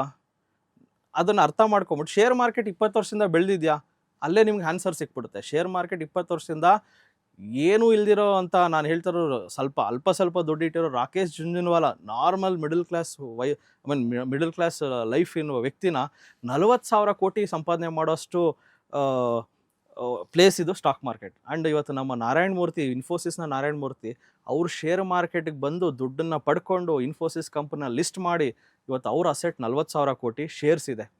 ಸೊ ಅವ್ರದ್ದು ಪ್ರಾಪರ್ಟಿಗಿಂತ. ಸೊ ಬಿಗಿನರ್ಸ್ಗೆ ನಾನು ಹೇಳೋದು, invest in quality ETF. Pharma bees ಇದೆ, EV ಇಂಡಿಯಾ ಬೀಸ್ ಅಂತಿದೆ ಸರ್. ಇದು ವೆರಿ ಬ್ಯೂಟಿಫುಲ್ ETF. EV ಅಂದರೆ ಓನ್ಲಿ EV ಸ್ಟಾಕ್ಸು, ಅಂದರೆ Tata Motors, E V related Exide, Amara Raja battery, ಈ ಥರ ಸ್ಟಾಕ್ಸನ್ನೆಲ್ಲ ಪೂಲ್ ಮಾಡಿ ಇ ವಿ ಇಂಡಿಯಾ 31 ರೂಪಾಯಿ. So and again gold E T F 15 ರೂಪಾಯಿ, Tata gold E T F, silver E T F 25 ರೂಪಾಯಿ ಏನೋ ಇದೆ silver E T F. So ಈ ಥರ ಸಣ್ಣ ಸಣ್ಣ ದುಡ್ಡನ್ನು ನೀವು ಹೂಡಿಕೆ ಮಾಡ್ಕೊಂಡು ಹೋದರೆ ಇಟ್ಸ್ ಅ ಗ್ರೇಟ್ ಜರ್ನಿನ ನೀವು ಸ್ಟಾರ್ಟ್ ಮಾಡ್ಬೋದು. ನಿಮಗೆ ಇನ್ನೂ ಸರ್ ನನಗೆ ಅದು ಗೊತ್ತಾಗ್ತಾ ಇಲ್ಲ ಅಂದ್ರೂ ನಮ್ಮದು ಪ್ರತಿ ಭಾನುವಾರ 10 ಗಂಟೆಯಿಂದ 1 ಗಂಟೆಗೆ ಈ 10 ಬ್ರ್ಯಾಂಚಲ್ಲೂ ಸಹ ಫ್ರೀಯಾಗೆ ವರ್ಕ್ಶಾಪನ್ನು ಮಾಡ್ತೀವಿ. ಅಲ್ಲಿಗೆ ಬಂದ್ರೂ ಸಹ ನಿಮ್ಗೆ ಮಾಹಿತಿ ಸಿಗುತ್ತೆ. 10 ಬ್ರಾಂಚಸ್ ಅಂತ ಹೇಳಿದ್ರಿ, Yes, ಎಲ್ಲೆಲ್ಲಿ ಸಿಗಬಹುದು, ಅದರದ ಕಾಂಟ್ಯಾಕ್ಟ್ ನಂಬರ್ ಏನಾದರೂ? Definitely sir. ಸೊ ನಮ್ಮದು ಬೆಂಗಳೂರಿನಲ್ಲಿ ದ ಮೇನ್ ಬ್ರಾಂಚ್ ಬಂದು ರಾಜಾಜಿನಗರ, ನಾನು ಅಲ್ಲೇ ಕೂತ್ಕೊಳ್ತೀವಿ. Rajajinagar, J P Nagar, Yelahanka, Whitefield and Electronic City ಇದೆ. ಆ್ಯಂಡ್ ಹುಬ್ಳಿ ಇದೆ, ಕಲಬುರಗಿ ಇದೆ, ದಾವಣಗೆರೆ ಇದೆ, ಮೈಸೂರು ಇದೆ ಆ್ಯಂಡ್ ಮಂಗಳೂರು ಇದೇ ತಿಂಗಳು 23ನೇ ತಾರೀಕು ಓಪನ್ ಆಗ್ತಾ ಇದೆ. ಸೊ 10 ಬ್ರಾಂಚ್ಗಳಲ್ಲೂ ಸಹ ನಾವು ಟ್ರೈನರ್ಸ್ನ ವೆಲ್ ಕ್ವಾಲಿಫೈಡ್ NASM ಟ್ರೈನರ್ಸ್ನ ನಾವು ಅಲ್ಲಿ ಇಟ್ಟಿರ್ತೀವಿ. ಅವ್ರು ನಿಮಗೆ ಏನು ನೀವು ಮನೋಜ್ ಕುಮಾರ್ನ ನೋಡ್ತಾ ಇದ್ದೀರಲ್ಲ, ಅದೇ ಥರ ನಾವು 60 ಮನೋಜ್ ಕುಮಾರ್ಗಳನ್ನ ನಾವು ಸೃಷ್ಟಿ ಮಾಡಿದ್ದೀವಿ. ಅದೇ ಕ್ವಾಲಿಟಿನ ಕೊಡ್ತಾರೆ ನಿಮಗೆ. ನೀಟಾಗಿ ಸ್ಟಾಕ್ ಮಾರ್ಕೆಟ್ ಅಂದರೆ ABCD ಇಂದ ನಾವು ಸ್ಟಾರ್ಟ್ ಮಾಡ್ತೀವಿ, ಅರ್ಥ ಆಗುತ್ತೆ, ಕನ್ನಡದಲ್ಲಿ ಹೇಳ್ಕೊಡ್ತೀವಿ. ಅದು ಹೆಮ್ಮೆಯಿಂದ ಹೇಳ್ತೀನಿ. ನಾವು 10 ಬ್ರಾಂಚನ್ನು ಇಂಗ್ಲೀಷಲ್ಲಿ ಮಾಡ್ಬೋದಾಯಿತು, 10 ಬ್ರಾಂಚು ಕನ್ನಡದಲ್ಲಿ ಹೇಳ್ಕೊಡ್ತಾ ಇದ್ದೀವಿ. ಕನ್ನಡಿಗರನ್ನ ಮೇಲಕ್ಕೆ ತರಬೇಕು ಅನ್ನೋವಂಥ ಏಕೈಕ ಒಂದು ಗುರಿ ಇಟ್ಕೊಂಡಿದ್ದೀವಿ. ಅಂದ್ರೆ ಈಗ ಭಾರತದಲ್ಲಿ ಅಂದ್ರೆ ಈಗ ಸದ್ಯಕ್ಕೆ ಕರ್ನಾಟಕದಲ್ಲಿ ಮಾಡ್ತಾ ಇದ್ದಾರೆ 10 Yes. ಬ್ರಾಂಚಸ್. ನಮ್ಮ ಭಾರತದಲ್ಲಿ ಅದರಲ್ಲೂ ಕರ್ನಾಟಕದಲ್ಲಿ ಏನಾಗುತ್ತೆ ಅಂತಂದ್ರೆ, ಈಗ ಮಂಗಳೂರಿಗೆ ಹೋದ್ರೆ ಅದರದೇ ಆದಂತಹ ಭಾಷಾ ಶೈಲಿ Yes, ಬೇರೆ yes, ಇರುತ್ತೆ, yes. ಉತ್ತರ ಕರ್ನಾಟಕಕ್ಕೆ ಹೋದ್ರೆ ಅದರ ಭಾಷಾ ಶೈಲಿ ಬೇರೆ ಇರುತ್ತೆ. ಸೊ ಅವರ ಭಾಷಾ ಶೈಲಿಗೆ ಅನುಗುಣವಾಗಿ ನೀವು ಅವರಿಗೆ ಅರ್ಥೈಸವನ್ನ ಮಾಡ್ಕೊಡ್ತೀರಾ ಡೆಫಿನೆಟ್ಲಿ ಅಂತ? ಸರ್. ಇವಾಗ ಹುಬ್ಳಿಯಲ್ಲಿ ಹಾ. ಹುಬ್ಳಿ ಟ್ರೈನರ್ಸ್ನ ನಾವು ನಮ್ಮ ರಾಜಾಜಿನಗರ ಬ್ರಾಂಚಲ್ಲಿ ಚೆನ್ನಾಗಿ ಟ್ರೈನ್ ಅಪ್ ಮಾಡಿ 2 ವರ್ಷ ನಮ್ಮ ಹತ್ರ ಇಟ್ಕೊಂಡು ಪಳಗಿಸಿ ಅವ್ರನ್ನ ಹುಬ್ಳಿ ಬ್ರಾಂಚ್ ಹಾಕ್ಕೊಟ್ಟಿದ್ದೀವಿ. ಜಸ್ಟ್ ಲೈಕ್ ಡಿಫ್ರೆಂಟ್ ಕಮ್ಯುನಿಟಿಯಲ್ಲಿ ಈ ಥರ ಇದೆ ನೋಡಿ. ನನ್ನ ಹತ್ರ ಯಾರೇ ಬಂದು 2 ವರ್ಷ 3 ವರ್ಷ ಕೆಲಸ ಮಾಡಿದ್ರೆ ಅವ್ರಿಗೊಂದು ಹೊಸ ಆಫೀಸನ್ನು ಹಾಕ್ಕೊಡ್ತೀನಿ. ಸೊ ಈ ಥರ ಕಾನ್ಸೆಪ್ಟಲ್ಲಿ ನಾವು ಸಹ ಬ್ರ್ಯಾಂಚನ್ನು, ನೀವು ಲೆಟ್ಸೆ ಯಾವುದೋ ಒಂದು ಬ್ರಾಂಚ್ ಕೇಳಿದ್ರಿ, ನಾವು ಹಾಕೋದೇ ಇಲ್ಲ. ನಮಗೆ ಟ್ರೈನರ್ ಸಿಗಬೇಕು, ನಮಗೆ ನಂಬಿಕೆ ಬರಬೇಕು, ಅವಾಗ ನಾವೇ ಬ್ರಾಂಚ್ ಹಾಕ್ಕೊಡ್ತೀವಿ. ಲೆಟ್ಸೆ ಬಳ್ಳಾರಿಯಲ್ಲಿ ಬ್ರಾಂಚ್ ಕೇಳಿದ್ರು, ಬಳ್ಳಾರಿಯಿಂದ ನಮಗೆ ಒಂದು 2 ಹುಡುಗರು ಬಂದು ನಮ್ಮ ಹತ್ರ ಕೆಲಸ ಮಾಡಿ, ಬಳ್ಳಾರಿಯಲ್ಲಿ ಚೆನ್ನಾಗೆ ನಮ್ಮ ರಾಜಾಜಿನಗರ ಬ್ರಾಂಚಲ್ಲಿ ಕೆಲಸ ಮಾಡಿ ಒಳ್ಳೆ ನಾಲೆಜ್ ಇದ್ದರೆ ನಾವೇ ಬಳ್ಳಾರಿಯಲ್ಲಿ ಬ್ರಾಂಚ್ ಹಾಕ್ಕೊಡ್ತೀವಿ. ಬಿಕಾಸ್ ನಮ್ಮ ಕ್ವಾಲಿಟಿ ಈಸ್ ಪ್ರೈಮರಿ ಪ್ರಯಾರಿಟಿ. ಯಾಕಂದರೆ ಇದು ಹಣಕಾಸಿನ ವಿಚಾರ. ನಾವು 1000 ಕೋಟಿ 100 ಕೋಟಿನ ದಿನ ನೋಡ್ತೀವಿ. ನನ್ನನ್ನು ನಂಬಿ ಇವತ್ತು ಜನ 120 ಕೋಟಿ I am managing funds. So ಒಂದು ಸ್ವಲ್ಪ ಹೆಚ್ಚು ಕಮ್ಮಿ ಆದ್ರೂ it's a bad name for us. ಅದರಿಂದ ತುಂಬ ಸೂಕ್ಷ್ಮವಾಗಿ ಸಂಸ್ಥೆನ ನಡೆಸ್ತಾ ಇದ್ದೀವಿ. ಹೈಯೆಸ್ಟು ಟ್ರಸ್ಟ್ ಇರೋವಂಥ TD ಅಂದರೆ ಟ್ರಸ್ಟ್. TD ಫುಲ್ ಫಾರ್ಮ್ ಬಂದು transform India to digital investing. So ಭಾರತವನ್ನು ಡಿಜಿಟಲ್ ಹೂಡಿಕೆ ಕಡೆ ತಗೊಂಡು ಹೋಗೋಣ ಅಂತ ಒಂದು ಏಕೈಕ ಗುರಿ. ಸೊ ಫಾರ್ ಯಶಸ್ವಿಯಾಗಿ ನಡೆಸ್ತಾ ಇದ್ದೀವಿ ಸರ್. ಸೊ ಮುಂದಿನ ದಿನಗಳಲ್ಲಿ ಏನಾದರೂ ಇನ್ನಷ್ಟು ಬ್ರಾಂಚಸ್ ಬೇಕು ಅಂತಂದ್ರು ನೀವು ಓಪನ್ ಮಾಡುವಂತ ಚಾನ್ಸಸ್? ಡೆಫಿನೆಟ್ಲಿ. ನಾನು ಹೇಳ್ದಂಗೆ ನಮಗೆ ನಂಬಿಕಸ್ಥ ಟ್ರೈನರ್ಗಳು ಸಿಕ್ಕಿದ್ರೆ ಮುಂದಿನ ದಿನಗಳಲ್ಲಿ ನಮ್ಮ ಕರ್ನಾಟಕದಲ್ಲಿ 31 ಜಿಲ್ಲೆಗೂ 31 ಬ್ರಾಂಚ್ ಮಾಡಬೇಕಂತ ನಮ್ಮ ಗುರಿ ಇದೆ. ಓಕೆ ಸರ್, ಈಗ ಅದನ್ನ ಹಂಗೆ ಕಂಟಿನ್ಯೂ ಮಾಡೋದಾದ್ರೆ, ಈ trading versus investing long term ಹೂಡಿಕೆ ಏನು, ಹಾಗೇನೆ ಇದರಿಂದ ಲಾಭ ಹೇಗೆ ಅಂತ? ಟ್ರೇಡಿಂಗ್ ವರ್ಸಸ್ ಇನ್ವೆಸ್ಟಿಂಗ್ ಬಗ್ಗೆ ಕೇಳಿದ್ರೆ ನಾನು ಸ್ಟ್ರೈಟ್ ಅವೇ ನಾನು ಇನ್ವೆಸ್ಟಿಂಗ್ ಮಾಡೋದು ತುಂಬ ಉತ್ತಮ ಅಂತ ಹೇಳ್ತೀನಿ. ಟ್ರೇಡಿಂಗ್ ಮಾಡಬೇಕಂದ್ರೆ ನಿಮಗೆ ಸ್ಕಿಲ್ ಇರಬೇಕು. It's a skill job. And ನೀವು ಟ್ರೇಡಿಂಗ್ ಮಾಡ್ಬೇಕಾದ್ರೆ ನಿಮ್ಗೆ ಅಲ್ಲಿ ಡ್ಯಾಶ್ಬೋರ್ಡಲ್ಲೇ ಬರುತ್ತೆ 93% people are losing money, minimum 50,000 loss ಆಗೋ ಚಾನ್ಸ್ ಇರುತ್ತೆ ಅಂತೆಲ್ಲ ನಿಮಗೆ ಒಂದು ಡಿಸ್ಕ್ಲೈಮರ್ ಬರುತ್ತೆ. ಸೊ ಟ್ರೇಡಿಂಗ್ ಮಾಡ್ಬೇಕಾದ್ರೆ ನಾನು ಹೇಳೋದು, ಸೊ ಲೆಟ್ಸೆ ಇವತ್ತು ನಾನು 2,000 ರೂಪಾಯಿ ದುಡ್ಡು ಮಾಡಿಬಿಟ್ಟೆ, ಇಲ್ಲ 2,000 ಕಳ್ಕೊಂಬಿಟ್ಟೆ. ದುಡ್ಡು ಮಾಡೋದಕ್ಕಿಂತ ಕಳ್ಕೊಂಡೆ. ನನಗೇನು ಅನಿಸುತ್ತೆ, ನಾಳೆ ಅದು ಹೆಂಗಾನ ಮಾಡಿ ರಿವೆಂಜ್ ತೊಗೊಂಡು ನಾನು ಪ್ರಾಫಿಟ್ ಮಾಡಲೇಬೇಕು. ಯಾಕಂದರೆ 2,000 ಕಳ್ಕೊಂಬಿಟ್ಟಿದ್ದೀನಿ. ನನ್ನ ಲೈಫಲ್ಲಿ ಯಾವತ್ತೂ ಬಿಸ್ನೆಸ್ಸೇ ಮಾಡಿಲ್ಲ. ಸೊ ಬಿಸ್ನೆಸ್ ಮ್ಯಾನ್ಗಾದರೆ ನೀವು ಹೇಳ್ಬೋದು, ಬಿಸ್ನೆಸ್ ಲಾಸ್ ಆಯಿತು, ನಾಳೆ ಹೊಸ ವ್ಯಾಪಾರ ಹೊಸ ಯೋಚನೆಗಳು. ಬಟ್ ಇಲ್ಲಿ ನಮ್ಮ ಲೈಫಲ್ಲೇ ನಮ್ಮ ರಕ್ತದಲ್ಲಿ ಬಿಸ್ನೆಸ್ ಇಲ್ಲ. ಅದೇ ಒಬ್ಬ ಗುಜರಾತಿನ ನೀವು ಹಿಂಗೆ ಕುಯ್ದರೆ ಅವ್ನಿಗೆ ರಕ್ತ ಬರೋಲ್ಲ, ಬಿಸ್ನೆಸ್ಸೇ ಬರ್ತದೆ. ಬಿಕಾಸ್ ಅವ್ನ ಬ್ಲಡ್ಡಲ್ಲೇ ಬಿಸ್ನೆಸ್ ಇದೆ. ಮಾರ್ವಾಡೀಸ್ ನೀವು ನೋಡಿ, ಬ್ಲಡ್ಡಲ್ಲೇ ಬಿಸ್ನೆಸ್ ಇದೆ. ಅವ್ರಿಗೆ ಲಾಸು ಪ್ರಾಫಿಟ್ನ ತಡ್ಕೊಳ್ಳೋ ಕೆಪಾಸಿಟಿ ಅವ್ರಿಗಿದೆ. ಬಟ್ ನಮಗೇನಾಗುತ್ತೆ, ಟ್ರೇಡಿಂಗಲ್ಲಿ 2,000 ಲಾಸ್ ಆದರೆ ರಿವೆಂಜ್ ಟ್ರೇಡ್ ತೊಗೊಳಕ್ಕೆ ಹೋಗ್ತೀವಿ, ನಾನಾ ಮಾರ್ಕೆಟ ಅಂತ ಹೋಗ್ತೀವಿ. ಮಾರ್ಕೆಟೇ ಗೆಲ್ಲುತ್ತೆ. ಬಿಕಾಸ್ ಮಾರ್ಕೆಟಲ್ಲಿ ನಾವೆಲ್ಲ ಸಣ್ಣ ಸಣ್ಣ ಮೀನುಗಳು. ನಮ್ಮ ಹತ್ರ ಎಷ್ಟಿದೆ, ಲಕ್ಷ ಇದೆ, ಲೆಟ್ಸೆ ಕೋಟಿ ಇದ್ರೂ ಸಣ್ಣ ಮೀನೇ. ಲೆಟ್ಸೆ 1,000 ಕೋಟಿ ಇದ್ದರೆ ಮೀಡಿಯಮ್ ಫಿಶ್ಶು, 10,000 ಕೋಟಿ 1,00,000 ಕೋಟಿ ಇದ್ದರೆ ದೊಡ್ಡ ಫಿಶ್ಶು ತಿಮಿಂಗ್ಳ. ಅದನ್ನು ಅರ್ಥ ಮಾಡ್ಕೋಬೇಕು. ನನ್ನ ಹತ್ರ ಇರೋ ಲಕ್ಷದಲ್ಲಿ, ಕೋಟಿಯಲ್ಲಿ, 50 ಲಕ್ಷದಲ್ಲಿ ನಾನು ಏನೋ ದೊಡ್ಡದಾಗೆ ಇವತ್ತೇ ಕೋಟಿ ಹಾಕಿ ಕೋಟಿ ಮಾಡ್ತೀನಿ ಅನ್ನೋ ಭ್ರಮೆಯಲ್ಲಿ ಬದುಕೋ ಬದಲು ತಿಂಗಳಿಗೆ 2 to 3%, ಅಂದರೆ ಲೆಟ್ಸ್ ನನ್ನ ಹತ್ರ 10 ಲಕ್ಷ ಇದೆ, ತಿಂಗಳಿಗೆ 20,000 to 30,000 ಮಾಡೋವಂಥ ಮೈಂಡ್ಸೆಟ್ಟಲ್ಲಿದ್ದರೆ ಡೆಫಿನೆಟ್ಲಿ ನೀವು ಟ್ರೇಡಿಂಗನ್ನು ಮಾಡೋದು ಒಳ್ಳೆಯದು. ಇಲ್ಲ ಅಂದರೆ ಬೆಟರ್ ಇನ್ವೆಸ್ಟಿಂಗ್ ಮಾಡಿ ಸೇಫ್ ಆಗಿರಿ. ನಾನು ಹೇಳೋದು ಈ ವಿಡಿಯೋ ಮುಖಾಂತರ ಏನು ಹೇಳಿದ್ರೆ, ನಿಮ್ಮ ಒಳ್ಳೇದಕ್ಕೆ ನಾನು ಹೇಳ್ತಾ ಇದ್ದೀನಿ. ಬಿಕಾಸ್ ನಾನು 10 ವರ್ಷ ಎಕ್ಸ್ಪೀರಿಯನ್ಸ್ ಮೇಲೆ ಹೇಳ್ತಾ ಇದ್ದೀನಿ. ಟ್ರೇಡಿಂಗಲ್ಲಿ ನಾನೇನೋ ಡಬಲ್ ಮಾಡಿಬಿಡ್ತೀನಿ, ಕ್ವಿಕ್ ಮನಿ. ಮೊನ್ನೆ ಯಾರೋ ಫೋನ್ ಮಾಡಿಬಿಟ್ಟು ಸರ್ ಅರ್ಜೆಂಟಾಗಿ 5,000 ಬೇಕು ಸರ್ ಅಂತಾರೆ. ನಾನು ಹೇಳಿದೆ ATMಗೆ ಹೋಗ್ಬಿಟ್ಟು ವಿಡ್ರಾ ಮಾಡಿ ಸರ್ ಅಂದೆ. ಶೇರ್ ಮಾರ್ಕೆಟ್ ಬರಬೇಡಿ, ಅರ್ಜೆಂಟ್ ಮನಿ ಇರೋರು ಶೇರ್ ಮಾರ್ಕೆಟ್ ಬರಬೇಡಿ, ATMಗೆ ಹೋಗಿ ತೊಗೊಳ್ಳಿ, ಬ್ಯಾಂಕಿಗೆ ಹೋಗಿ ದುಡ್ಡು ತೊಗೊಳ್ಳಿ. ಇಲ್ಲೇನಾದ್ರು ಕಾಯ್ತೀನಿ ಸರ್ ನಾನು ತಿಂಗಳಿಗೆ 1 ಕೋಟಿ ಹಾಕಿ 2 ಲಕ್ಷ ಮಾಡ್ತೀನಿ, ಆ ಥರ ಮೈಂಡ್ಸೆಟಲ್ಲಿದ್ದರೆ ವೆಲ್ಕಮ್. 10 ಲಕ್ಷ ಹಾಕಿ 20,000 ಮಾಡ್ತೀನಿ ಅಂದರೆ ವೆಲ್ಕಮ್. ನಮ್ಮ ಜನ ಹೆಂಗಂದ್ರೆ 1 ಲಕ್ಷ ಇದ್ದರೆ ಐಫೋನ್ ತೊಗೊಂಬಿಟ್ಟು ಖಾಲಿ ಮಾಡಾಕ್ತಾರೆ, 10 ಲಕ್ಷ ಇದ್ದರೆ ಕಾರ್ ತೊಗೊಂಡು ಒಂದು ಕವರ್ ಗೊಬ್ಬರ ಹಾಕ್ತಾರೆ, ಕೋಟಿ ಇದ್ದರೆ ಒಂದು ಮನೆ ತೊಗೊಂಬಿಟ್ಟು ಆ ಲೇಡಿ ಫೋಟೋ ಹಾಕ್ಬಿಡ್ತಾರೆ. ಅದೇ ಒಬ್ಬ ಗುಜರಾತಿ ಕೋಟಿ ಇದ್ದರೆ 100 ಕೋಟಿ ಮಾಡೋದು ಹೆಂಗೆ ಅಂತ ಯೋಚನೆ ಮಾಡ್ತಾನೆ, 10 ಲಕ್ಷ ಇದ್ದರೆ 10 ಕೋಟಿ ಮಾಡೋದು ಹೆಂಗೆ ಅಂತ ಯೋಚನೆ ಮಾಡ್ತಾನೆ, ಲಕ್ಷದಲ್ಲಿ ಕೋಟಿ ಮಾಡೋದು ಹೆಂಗೆ ಅಂತ ಯೋಚನೆ ಮಾಡ್ತಾರೆ. ಬಟ್ ನಮ್ಮ ಮೈಂಡ್ಸೆಟ್ಟು ಝೀರೋ ಮಾಡೋದು ಹೆಂಗೆ ಅಂತ ಯೋಚನೆ ಮಾಡ್ತೀವಿ. ಸೊ ಅದರಿಂದ ಬಿಸ್ನೆಸ್ ಮೈಂಡ್ಸೆಟ್ಗಳನ್ನು ಬೆಳೆಸ್ಕೊಳ್ಳಿ. ಆ್ಯಂಡ್ ಪೇರೆಂಟ್ಸ್ ಬಗ್ಗೆ ಹೇಳಕ್ಕೆ ಹೋದರೆ, ಲೆಟ್ಸ್ ಏ ಪೇರೆಂಟ್ಸು ಏನೋ ದುಡಿತಾ ಇದ್ದಾರೆ, ಮಗ ಕೇಳ್ತಾನೆ ಅಪ್ಪ ನೀನು ಎಷ್ಟು ದುಡಿತೀಯಾ, ಎಷ್ಟು ಖರ್ಚು ಮಾಡ್ತೀಯ ಅಂದರೆ ಅದೆಲ್ಲ ನಿನಗೆ ಯಾಕೋ ಅಂತಾರೆ. ಚಿಕ್ಕ ವಯಸ್ಸಿಂದನೇ ಅವನ್ನ ತುಳ್ದಾಕ್ತಾರೆ. ಫಿನಾನ್ಷಿಯಲ್ ಮ್ಯಾಟ್ರು ದೊಡ್ಡವ್ರಿಗೆ ಮಾತ್ರ, ಚಿಕ್ಕವ್ರಿಗಲ್ಲ ಅಂತ ಟ್ಯಾಲೆಂಟ್ನೇ ತುಳ್ದಾಕ್ಬಿಡ್ತಾರೆ. ಅವ್ನು ದೊಡ್ಡವನಾದಮೇಲೆ ದುಡ್ಡು ಬಂದಿದ್ದೆಲ್ಲ ಚಿತ್ರಾನ್ನ ಮಾಡಾಕ್ತಾನೆ. ಸೊ ಫಿನಾನ್ಷಿಯಲ್ ಲಿಟ್ರಸಿ ತಂದೆ ತಾಯಿ ಆಗಿರೋರು ಚಿಕ್ಕ ಮಕ್ಕಳಿದ್ದಾಗೆ ಹೇಳ್ಕೊಡ್ಬೇಕು. ನೋಡು 10,000ದಲ್ಲಿ ಈ ಥರ ಜೀವನ ಮಾಡ್ಬೋದು, ಲಕ್ಷದಲ್ಲಿ ಈ ಥರ ಜೀವನ ಮಾಡ್ಬೋದು, ಕೋಟಿ ಇದ್ದರೆ ಈ ಥರ ಜೀವನ ಮಾಡ್ಬೋದು. ಸೊ ಅದನ್ನು ಹೇಳ್ಕೊಟ್ರೆ ಮಕ್ಕಳು ಸಹ ಮುಂದಿನ ಪೀಳಿಗೆ ಚೆನ್ನಾಗಾಗತ್ತೆ. ಅಂದ್ರೆ ನೀವು ಹೇಳೋದೇನಂತಂದ್ರೆ ಲಾಂಗ್ ಟರ್ಮ್ ಪೇಷನ್ಸ್ ಇಂದ ಬಂದ್ರೆ ಸ್ಟಾಕ್ ಮಾರ್ಕೆಟ್ ಯಾವತ್ತೂ ನಿಮ್ಗೆ ಮೋಸ ಮಾಡಲ್ಲ. ಟ್ರೇಡಿಂಗ್ ಅಂತ ಹೋದರೆ ನಾನು ಇವತ್ತೇ ದುಡ್ಡು ಬೇಕು, ಅರ್ಜೆಂಟ್ ಮನಿ ಅಂದರೆ ಟ್ರೇಡಿಂಗಲ್ಲಿ ನೀವು ದುಡ್ಡನ್ನು ಕಳ್ಕೊಳ್ತೀರಾ. ಒಂದಲ್ಲ ಒಂದು ದಿವಸ ನೀವು ನೋವು ಸಿಕ್ಕಾಕೊಳ್ತೀರಾ. ಅವತ್ತು ನಮ್ದು ಯೂಶಲಿ ನಮ್ಮ TD ಚಾನಲಲ್ಲಿ ಹೊಸ ಬೆಳಕು ಅನ್ನೋ ಕಾರ್ಯಕ್ರಮ ಮಾಡ್ತೀವಿ. ಅಂದರೆ ನೊಂದು ಬೆಂದು ಶೇರ್ ಮಾರ್ಕೆಟಲ್ಲಿ ದುಡ್ಡು ಕಳ್ಕೊಂಡಿರೋದನ್ನ ಟ್ರಾನ್ಸ್ಪರೆಂಟ್ ರೀತಿಯಲ್ಲಿ ಹೆಂಗೆ ಕಳ್ಕೊಂಡ್ರು ಅನ್ನೋದು ಸಹ ಕಾರ್ಯಕ್ರಮ ಮಾಡ್ತೀವಿ. ಆ ಕಾರ್ಯಕ್ರಮದಲ್ಲಿ ಬಂದು ಕೂತ್ಕೊಳ್ಳೋ ಸಾಧ್ಯತೆಗಳು ಇರುತ್ತೆ. ನಿಮ್ಗೇನಾದ್ರು ದುರಾಸೆ ಇದ್ದರೆ ಶೇರ್ ಮಾರ್ಕೆಟ್ ಕಡೆ ತಲೆನೇ ಹಾಕ್ಬೇಡಿ. ಆಸೆ ಇದ್ದರೆ ಡೆಫಿನೆಟ್ಲಿ ಬನ್ನಿ. ಏನೋ ಒಂದು ಬ್ಯಾಂಕ್ಗಿಂತ 1-2 ಕಾಸು ಜಾಸ್ತಿ ಸಂಪಾದನೆ ಮಾಡ್ಬೋದು. ಇಷ್ಟೇ ಶೇರ್ ಮಾರ್ಕೆಟ್. ಈಗ ಆಸ್ ಎ ಜನರಲ್ ಆಗಿ ಕೇಳ್ತಾ ಇರುವಂಥದ್ದು ಇದೇನಂತಂದ್ರೆ ಟ್ರೇಡಿಂಗ್ ಒಂಥರ ಆನ್ಲೈನ್ ಬೆಟ್ಟಿಂಗ್ ಅಂತ ಅನ್ಬಹುದಾ ಅಂತ. ಸರ್ ಅದು ಬೆಟ್ಟಿಂಗು ಅದು ಇದು ಅಂತ ಏನೇನೋ ಹೇಳ್ಬೋದು. But it's not a right word to use. Market ಒಂದು ಡಿವೈನ್, ಇದೊಂದು ಆ್ಯಕ್ಚುಲಿ ಇದು ದೇವಸ್ಥಾನ, ಅದಕ್ಕಿಂತ ಪವಿತ್ರವಾದ ಸ್ಥಳ ಸ್ಟಾಕ್ ಮಾರ್ಕೆಟ್. ನಾಲೆಜ್ ಇದ್ದರೆ ಮಾತ್ರ, ಇಲ್ಲ ಅಂದರೆ ಇದು ಜೂಜ್ಗಿಂತ ಕಡೆ. ಸೊ ಇಲ್ಲಿ ಏನೂ ಗೊತ್ತಿಲ್ದಿರ, ನಾಲೆಜ್ ಇಲ್ದಿರ ಬಂದರೆ ಜೂಜಲ್ಲಾದರೂ ನೀವು ಗೆಲ್ಬೋದೇನೋ, ಇಲ್ಲಿ ಗೆಲ್ಲಕ್ಕಾಗಲ್ಲ, ಚಾನ್ಸೇ ಇಲ್ಲ. ಯಾಕಂದರೆ ನೀವು 1,000 ರೂಪಾಯಿ ದುಡ್ಡು ಹಾಕಿ ನೀವು ಗೆಲ್ಲಕ್ಕೆ ಬಂದರೆ ನಿಮ್ಮ ವಿರುದ್ಧ 1,000 ಕೋಟಿ ಹಾಕಿ ನಿಮ್ಮನ್ನು ಸೋಲ್ಸೋರು ಇರ್ತಾರೆ.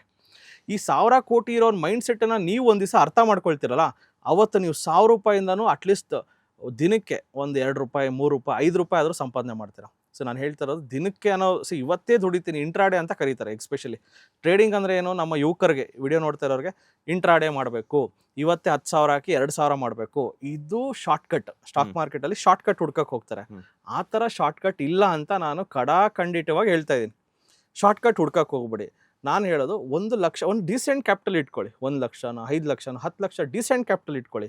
ಸೊ ನಾವೇನು ಮಾಡ್ತೀವಿ, 5,000 10,000ದಲ್ಲಿ ಟ್ರೇಡಿಂಗ್ ಮಾಡೋಕ್ಕೆ ಬರ್ತೀವಿ, ಅಗ್ರೆಸಿವ್ ರಿಸ್ಕ್ ತೊಗೊಳ್ತೀವಿ, 10,000 ಹೋಗ್ಬಿಡುತ್ತೆ. ಅದೇ ನೀವು 10 ಲಕ್ಷದಲ್ಲಿ ಮಾಡಿ ನಿಮ್ಮ ದುಡ್ಡು ಲಾಸ್ ಆಗೋಲ್ಲ. ಯಾಕಂದರೆ 10 ಲಕ್ಷ ಇರೋರಿಗೆ ಜವಾಬ್ದಾರಿ ಇರ್ತದೆ, ಕಲಿತಾರೆ, ಸೇಫಾಗಿ ಟ್ರೇಡ್ ಮಾಡ್ತಾರೆ, ಜೊತೆಗೆ ಡಿಸಿಪ್ಲೈನ್ ಕಲಿತಾರೆ. ಜೊತೆಗೆ 10 ಲಕ್ಷ ದುಡ್ದಿರೋನಿಗೆ ಅವ್ನ ಮೈಂಡ್ಸೆಟ್ಟೇ ಬೇರೆ ಥರ ಇರ್ತದೆ. 10,000 20,000 ಅವ್ರ ಮೈಂಡ್ಸೆಟ್ ಹೆಂಗಾರೆ ಬೇಗ ಶ್ರೀಮಂತರಾಗಬೇಕು ಅಂತಿರ್ತಾರೆ. ಇವ್ರು ಆಲ್ರೆಡಿ ದುಡ್ಡಿದೆ ಇವ್ರ ಹತ್ರ, ಇವ್ರಿಗೇನು ಇವ್ರು ದುಡ್ಡು ಉಳಿಸ್ಕೊಳ್ಳೋದು ಇವ್ರದ್ದು ಪ್ರೈಮರಿ ಮೋಟೋ. 10 ಲಕ್ಷ 10 ಕೋಟಿ ಇರೋನಿಗೆ ದುಡ್ಡು ಉಳಿಸ್ಕೊಂಡು ಬ್ಯಾಂಕಿಗಿಂತ ಚೆನ್ನಾಗಿ ಬಂದರೆ ಸಾಕು ಅಂತಿರ್ತಾರೆ. ಬಟ್ ಇವ್ರಿಗೆ ತಿಂಗಳಿಗೆ 2% 3% ಅಂದರೆ ನಗ್ತಾರೆ ಕಡಿಮೆ ದುಡ್ಡಿರೋರು. ಲೆಟ್ಸ್ ಸೇ 1 ಲಕ್ಷದಲ್ಲಿ ನಾನು ತಿಂಗಳಿಗೆ 3,000 ಮಾಡಿದೆ. ಇನ್ನೊಬ್ಬರು 1 ಕೋಟಿ ಹಾಕಿ 3 ಲಕ್ಷ ಮಾಡಿದ್ರು. 1 ಕೋಟಿ ಹಾಕಿ 3 ಲಕ್ಷ ಮಾಡಿರೋ ಖುಷಿಯಾಗಿರ್ತಾರೆ. ಏನು ಸರ್ ಶೇರ್ ಮಾರ್ಕೆಟ್ ಸೂಪರ್ ಅಲ್ಲ ಸರ್ ಅಂತಾರೆ. 1 ಲಕ್ಷ ಹಾಕಿ 3,000 ಮಾಡಿರೋ ಏನು ಸರ್ ಶೇರ್ ಮಾರ್ಕೆಟ್ ಇಷ್ಟೇನಾ ಸರ್, ಇನ್ನೇನಾದ್ರು ಬರುತ್ತೆ ಸರ್ ಅಂತಾರೆ. ಅಂದರೆ ಇವ್ರ ಮೈಂಡ್ಸೆಟ್ಟೇ ಸರಿ ಇಲ್ಲ. ಕಡಿಮೆ ದುಡ್ಡಿರೋರಿಗೆ ಫಸ್ಟ್ ಆಫ್ ಆಲ್ ಮೈಂಡ್ಸೆಟ್ಟನ್ನು ಸರಿ ಮಾಡ್ಕೊಳ್ಳಿ. ಪ್ರಾಕ್ಟಿಕಲಾಗಿ ಯೋಚನೆ ಮಾಡಿ ಸರ್. ಲೆಟ್ಸ್ ಸೇ ನನ್ನ ಹತ್ರ 5 ಲಕ್ಷ ಇದೆ ಸರ್. 5 ಲಕ್ಷ ಇಟ್ಕೊಂಡು ತಿಂಗಳಿಗೆ 3% 3% ನೀವು ಮಾಡ್ಕೊಂಡು ಹೋದರೆ ಮಾರ್ಕೆಟಲ್ಲಿ ಟ್ರೇಡಿಂಗಲ್ಲಾಗಲಿ ಇನ್ವೆಸ್ಟಿಂಗಲ್ಲಾಗಲಿ 20 ವರ್ಷದಲ್ಲಿ ನಿಮ್ಮ ಹತ್ರ 23 ಕೋಟಿ ದುಡ್ಡು ಇರ್ತದೆ. ಇದಕ್ಕಿಂತ ಬೇಕಾ? 5 ಲಕ್ಷದಲ್ಲಿ ನಾನು ಹೇಳ್ತಿರೋದು. ಕಾಂಪೌಂಡಿಂಗ್ ಇಂಟ್ರೆಸ್ಟ್ ಹಾಕಿದ್ರೆ ಅದು 23 ಕೋಟಿ ಆಗುತ್ತೆ. ಲೆಟ್ಸ್ ನನ್ನ ಹತ್ರ 20 ಲಕ್ಷ ಇದೆ ಇವತ್ತು. 20 ಲಕ್ಷದಲ್ಲಿ ನಾನು ಟ್ರೇಡಿಂಗ್ ಸ್ಟಾರ್ಟ್ ಮಾಡಿ ತಿಂಗಳಿಗೆ 3% ಮಾಡಿದ್ರೆ ನನ್ನ ಹತ್ರ 100 ಕೋಟಿ ಇರ್ತದೆ 20 ವರ್ಷದಲ್ಲಿ. ಬಟ್ ಇಲ್ಲಿ ಜನ ಏನು ಸ್ಕೆಚ್ ಆಗ್ತಾರೆ, ಇವತ್ತೇ ಡಬಲ್ ಮಾಡಬೇಕು, ತಿಂಗಳಿಗೆ ಡಬಲ್ ಮಾಡಕ್ಕೆ ಹೋಗ್ತಾರೆ. ಅಂದರೆ ಇವ್ರ ಉದ್ದೇಶ ಏನಂದರೆ 5 ವರ್ಷದಲ್ಲಿ ಕರ್ನಾಟಕ ನಂದಾಗಬೇಕು, 10 ವರ್ಷದಲ್ಲಿ ಭಾರತ ನಂದಾಗಬೇಕು, 20 ವರ್ಷದಲ್ಲಿ ಪ್ರಪಂಚನೇ ನಂದಾಗಬೇಕು ಅನ್ನೋ ಕ್ಯಾಲ್ಕುಲೇಷನ್ ಮಾಡ್ತಾವ್ರೆ. ಅದು ತಪ್ಪು, ನಿಮ್ಮ ಕ್ಯಾಲ್ಕುಲೇಷನ್ ತಪ್ಪು. ಸೊ ಅದರಿಂದ ನೀವು ಫೇಲ್ ಆಗ್ತಾ ಇದ್ದೀರಾ. ಸಿಂಪಲಾಗಿ ಹೇಳ್ತೇನೆ, ಇಫ್ ಯುವರ್ ಕ್ಯಾಲ್ಕುಲೇಷನ್ಸ್ ಲೆಕ್ಕದಲ್ಲಿ ತಪ್ಪಾದರೆ ನಿಮ್ಮ ಬದುಕು ಸಹ ತಪ್ಪು ದಾರಿಗೆ ಹೋಗುತ್ತೆ. ಲೆಕ್ಕಗಳಲ್ಲಿ ನೀವು ಪಕ್ಕ ಆದರೆ ಶೇರ್ ಮಾರ್ಕೆಟ್ ಆಗಲಿ, ಬಿಸ್ನೆಸ್ ಆಗಲಿ, ಪ್ರತಿಯೊಂದರಲ್ಲೂ ಸಕ್ಸಸ್ಸನ್ನು ಕಾಣ್ತೀರಾ. ಈಗ ಬಿರಿಯಾನಿ ಪ್ಲೇಟ್ ಇಟ್ಕೊಂಡು ಒಂದೊಂದು ಪೀಸೆ ತಿನ್ನೋ ಬದಲು ಎಲ್ಲ ಪೀಸು ತಿಂದ್ಬಿಟ್ರೆ ಕಷ್ಟ ಆಗುತ್ತೆ ಅಂತ. S, definitely sir. ಎಸ್, ಒಂದು ಕುತೂಹಲದಿಂದ ಕೇಳ್ತಾ ಇಷ್ಟೆಲ್ಲ ಹೇಳಿದ್ಮೇಲೆ ನನಗೊಂದು ಕ್ಯೂರಿಯಾಸಿಟಿ ಏನಂತಂದ್ರೆ, ಈ ಶೇರ್ ಮಾರ್ಕೆಟ್ ಅಲ್ಲಿ ಹಾರ್ಡ್ ವರ್ಕ್ ಆಗುತ್ತಾ, ಸ್ಮಾರ್ಟ್ ವರ್ಕ್ ಆಗುತ್ತಾ, ಅಥವಾ ಅದೃಷ್ಟ ಅನ್ನೋದು ವರ್ಕ್ ಆಗುತ್ತಾ ಅಂತ? ವೆರಿ ಟಫ್ ಪ್ರಶ್ನೆ. ಸೊ ಇಲ್ಲಿ ಹಾರ್ಡ್ ವರ್ಕ್ ಅನ್ನೋದು ಇನಿಷಿಯಲಿ ಮಾಡಲೇಬೇಕು. ಸೊ ಉಪೇಂದ್ರ ಅವ್ರು ಹೇಳ್ತಾರಲ್ಲ, ಫಸ್ಟು ಅವಮಾನ, ಅನುಮಾನ, ಸನ್ಮಾನ. ಸ್ಟಾರ್ಟಿಂಗಲ್ಲಿ ನಿಮ್ಮ ಏನೇ ಕೆಲಸ, ಲೆಟ್ಸೇ ನೀವು ಶೇರ್ ಮಾರ್ಕೆಟ್ ಮಾಡಿದ್ರಿ ಸರ್, ನಿಮ್ಮನ್ನು ಎಲ್ಲರೂ ಅನುಮಾನದಿಂದ ನೋಡ್ತಾರೆ. ಆವಾಗ ನೀವೇನು ಮಾಡಬೇಕು, ಹಾರ್ಡ್ ವರ್ಕ್ ಮಾಡಬೇಕು. ಸ್ಟಾರ್ಟಿಂಗ್ ಸ್ಟೇಜಸಲ್ಲಿ ನಿಮಗೆ ಕ್ಯಾಂಡಲ್ ಅಂದರೆ ಏನು ಗೊತ್ತಾಗಲ್ಲ, ಕ್ಯಾಂಡಲ್ ಸ್ಟಿಕ್ ಟೈಪ್ಸ್ ಏನು, ಪ್ರತಿಯೊಂದು ಹಾರ್ಡ್ ವರ್ಕ್ ಮಾಡಬೇಕು. ಅಟ್ಲೀಸ್ಟ್ 2-3 ಮಂತ್ಸ್ ಹಾರ್ಡ್ ವರ್ಕ್ ಮಾಡಬೇಕು. Next smart work. Next 2-3 months ನಿಮಗೇನು ಫುಲ್ಲು ಕ್ಯಾಂಡಲ್ಗಳನ್ನ ನೋಡ್ಕೊಂಡು ಕೂತ್ಕೊಳ್ಳೋ ಅವಶ್ಯಕತೆ ಇಲ್ಲ. ಜಸ್ಟ್ ಅದು ಚಾರ್ಟ್ ನೋಡಿದ ತಕ್ಷಣ ನೀವು ಹೇಳ್ತೀರಾ ಇದೇ ಬುಲ್ಲಿಶ್ ಎಂಗಲ್ಫಿಂಗ್, ಇದು ಪಿಯರ್ಸಿಂಗ್, ಇಲ್ಲಿ ಮಾರ್ಕೆಟು ಬೌನ್ಸ್ ಆಗೋ ಚಾನ್ಸ್ ಇದೆ ಅನ್ನೋ ಒಂದು ಮಟ್ಟಕ್ಕೆ ಹೋಗ್ತೀರಾ. Then come smart work. Then it's a logical subject. ಇಲ್ಲಿ ಲಕ್ಕು ಅಂತ ಹೇಳೋದು ತಪ್ಪಾಗುತ್ತೆ. ಲಕ್ ಆಗಿದ್ರೆ there are traders in India consistently ತಿಂಗಳಿಗೆ 2-3% ಮಾಡೋವಂಥ ಟ್ರೇಡರ್ಗಳನ್ನ ನಾನು ಮೀಟ್ ಮಾಡಿದ್ದೀನಿ. ಪ್ರತಿ ತಿಂಗಳು 1 ಕೋಟಿ 2 ಕೋಟಿ ಲಾಭ ಮಾಡೋರನ್ನ ಸಹ ನೀವು ಯೂಟ್ಯೂಬಲ್ಲಿ ಸಾವಿರಾರು ಜನ ನೋಡಿರ್ತೀರ. ಬಟ್ ದಿನಕ್ಕೆ 1 ಕೋಟಿ ಮಾಡ್ತೀನಿ ಅಂತ ಹೇಳೋರು ಮೋಸ, ಸುಳ್ಳು. ತಿಂಗಳಿಗೆ ಇಷ್ಟು ಮಾಡ್ತಾಯಿದ್ದೀನಿ ಸರ್, ವರ್ಷಕ್ಕೆ 1-2 ಕೋಟಿ ಮಾಡ್ತಾಯಿದ್ದೀನಿ, ವರ್ಷಕ್ಕೆ ದುಡ್ಡು ಮಾಡ್ತಾಯಿದ್ದೀನಿ ಅಂದರೆ ಅವರು ನಿಜ ಹೇಳ್ತವ್ರೆ. ಪ್ರತಿದಿನ ನಾನು ಮಾಡ್ತಾಯಿದ್ದೀನಿ, ಪ್ರತಿದಿನ ದುಡ್ಡು ಮಾಡೋಕ್ಕಾಗೋದೇ ಇಲ್ಲ ಶೇರ್ ಮಾರ್ಕೆಟಲ್ಲಿ. 100 ದಿವಸ ನೀವು ಟ್ರೇಡ್ ಮಾಡಿದ್ರೆ ನೀವು ಗೆಲ್ಲಕ್ಕಾಗೋದೇ 60-70 ದಿವಸ. ಇನ್ನು 40 ದಿವಸ ಅವ್ರು ಬಂದು ತೋರಿಸಲ್ಲ ಸ್ಕ್ರೀನ್ನ. ಗೆದ್ದಿರೋ ದಿವಸ ಬಂದ್ಬಿಟ್ಟು ನೋಡ್ದೆ ಇವತ್ತು 1 ಕೋಟಿ ಮಾಡಿದೆ ಅಂತಾರೆ, ಬೇರೆ ದಿವಸ ಬಂದು ತೋರಿಸಲ್ಲ, ಯಾಕಂದ್ರೆ ಲಾಸ್ ಆಗಿರುತ್ತೆ. ಇನ್ನೂ ಸ್ವಲ್ಪ ಜನ ಮಹಾನ್ ಭಾವರು ಇದ್ದಾರೆ, 2 ಅಕೌಂಟ್ ಇಟ್ಕೊಂಡಿರ್ತಾರೆ. ಒಂದು ಅಕೌಂಟಲ್ಲಿ ಫ್ಯೂಚರ್ಸ್ ಅಂತ ಕರೀತಾರೆ, ಬೈ ಮಾಡ್ತಾರೆ. ಈ ಅಕೌಂಟಲ್ಲಿ ನಿಮಗೆ 2 ಲಕ್ಷ ದುಡ್ಡು ಬರುತ್ತೆ. ಇನ್ನೊಂದು ಅಕೌಂಟಲ್ಲಿ ಅದೇ ಶೇರನ್ನು ಬೀಳುತ್ತಂತ ಹಾಕಿರ್ತಾರೆ. ಇದರಲ್ಲಿ 2 ಲಕ್ಷ ಬಂದರೆ 2 ಲಕ್ಷ ಹೋಗಿರುತ್ತೆ. ಬಂದಿರೋದನ್ನು ತೋರಿಸ್ತಾರೆ. ನೆಕ್ಸ್ಟ್ ದಿವಸ ಉಲ್ಟಾ ಮಾಡ್ತಾರೆ. ನೆಕ್ಸ್ಟ್ ದಿವಸ ಲೆಟ್ಸೆ ಮಾರ್ಕೆಟ್ ಬಿದ್ದೋಯ್ತು, ಈ ಅಕೌಂಟಲ್ಲಿ 2 ಬಂದಿರ್ತದೆ, ಈ ಅಕೌಂಟಲ್ಲಿ 2 ಹೋಗಿರುತ್ತೆ.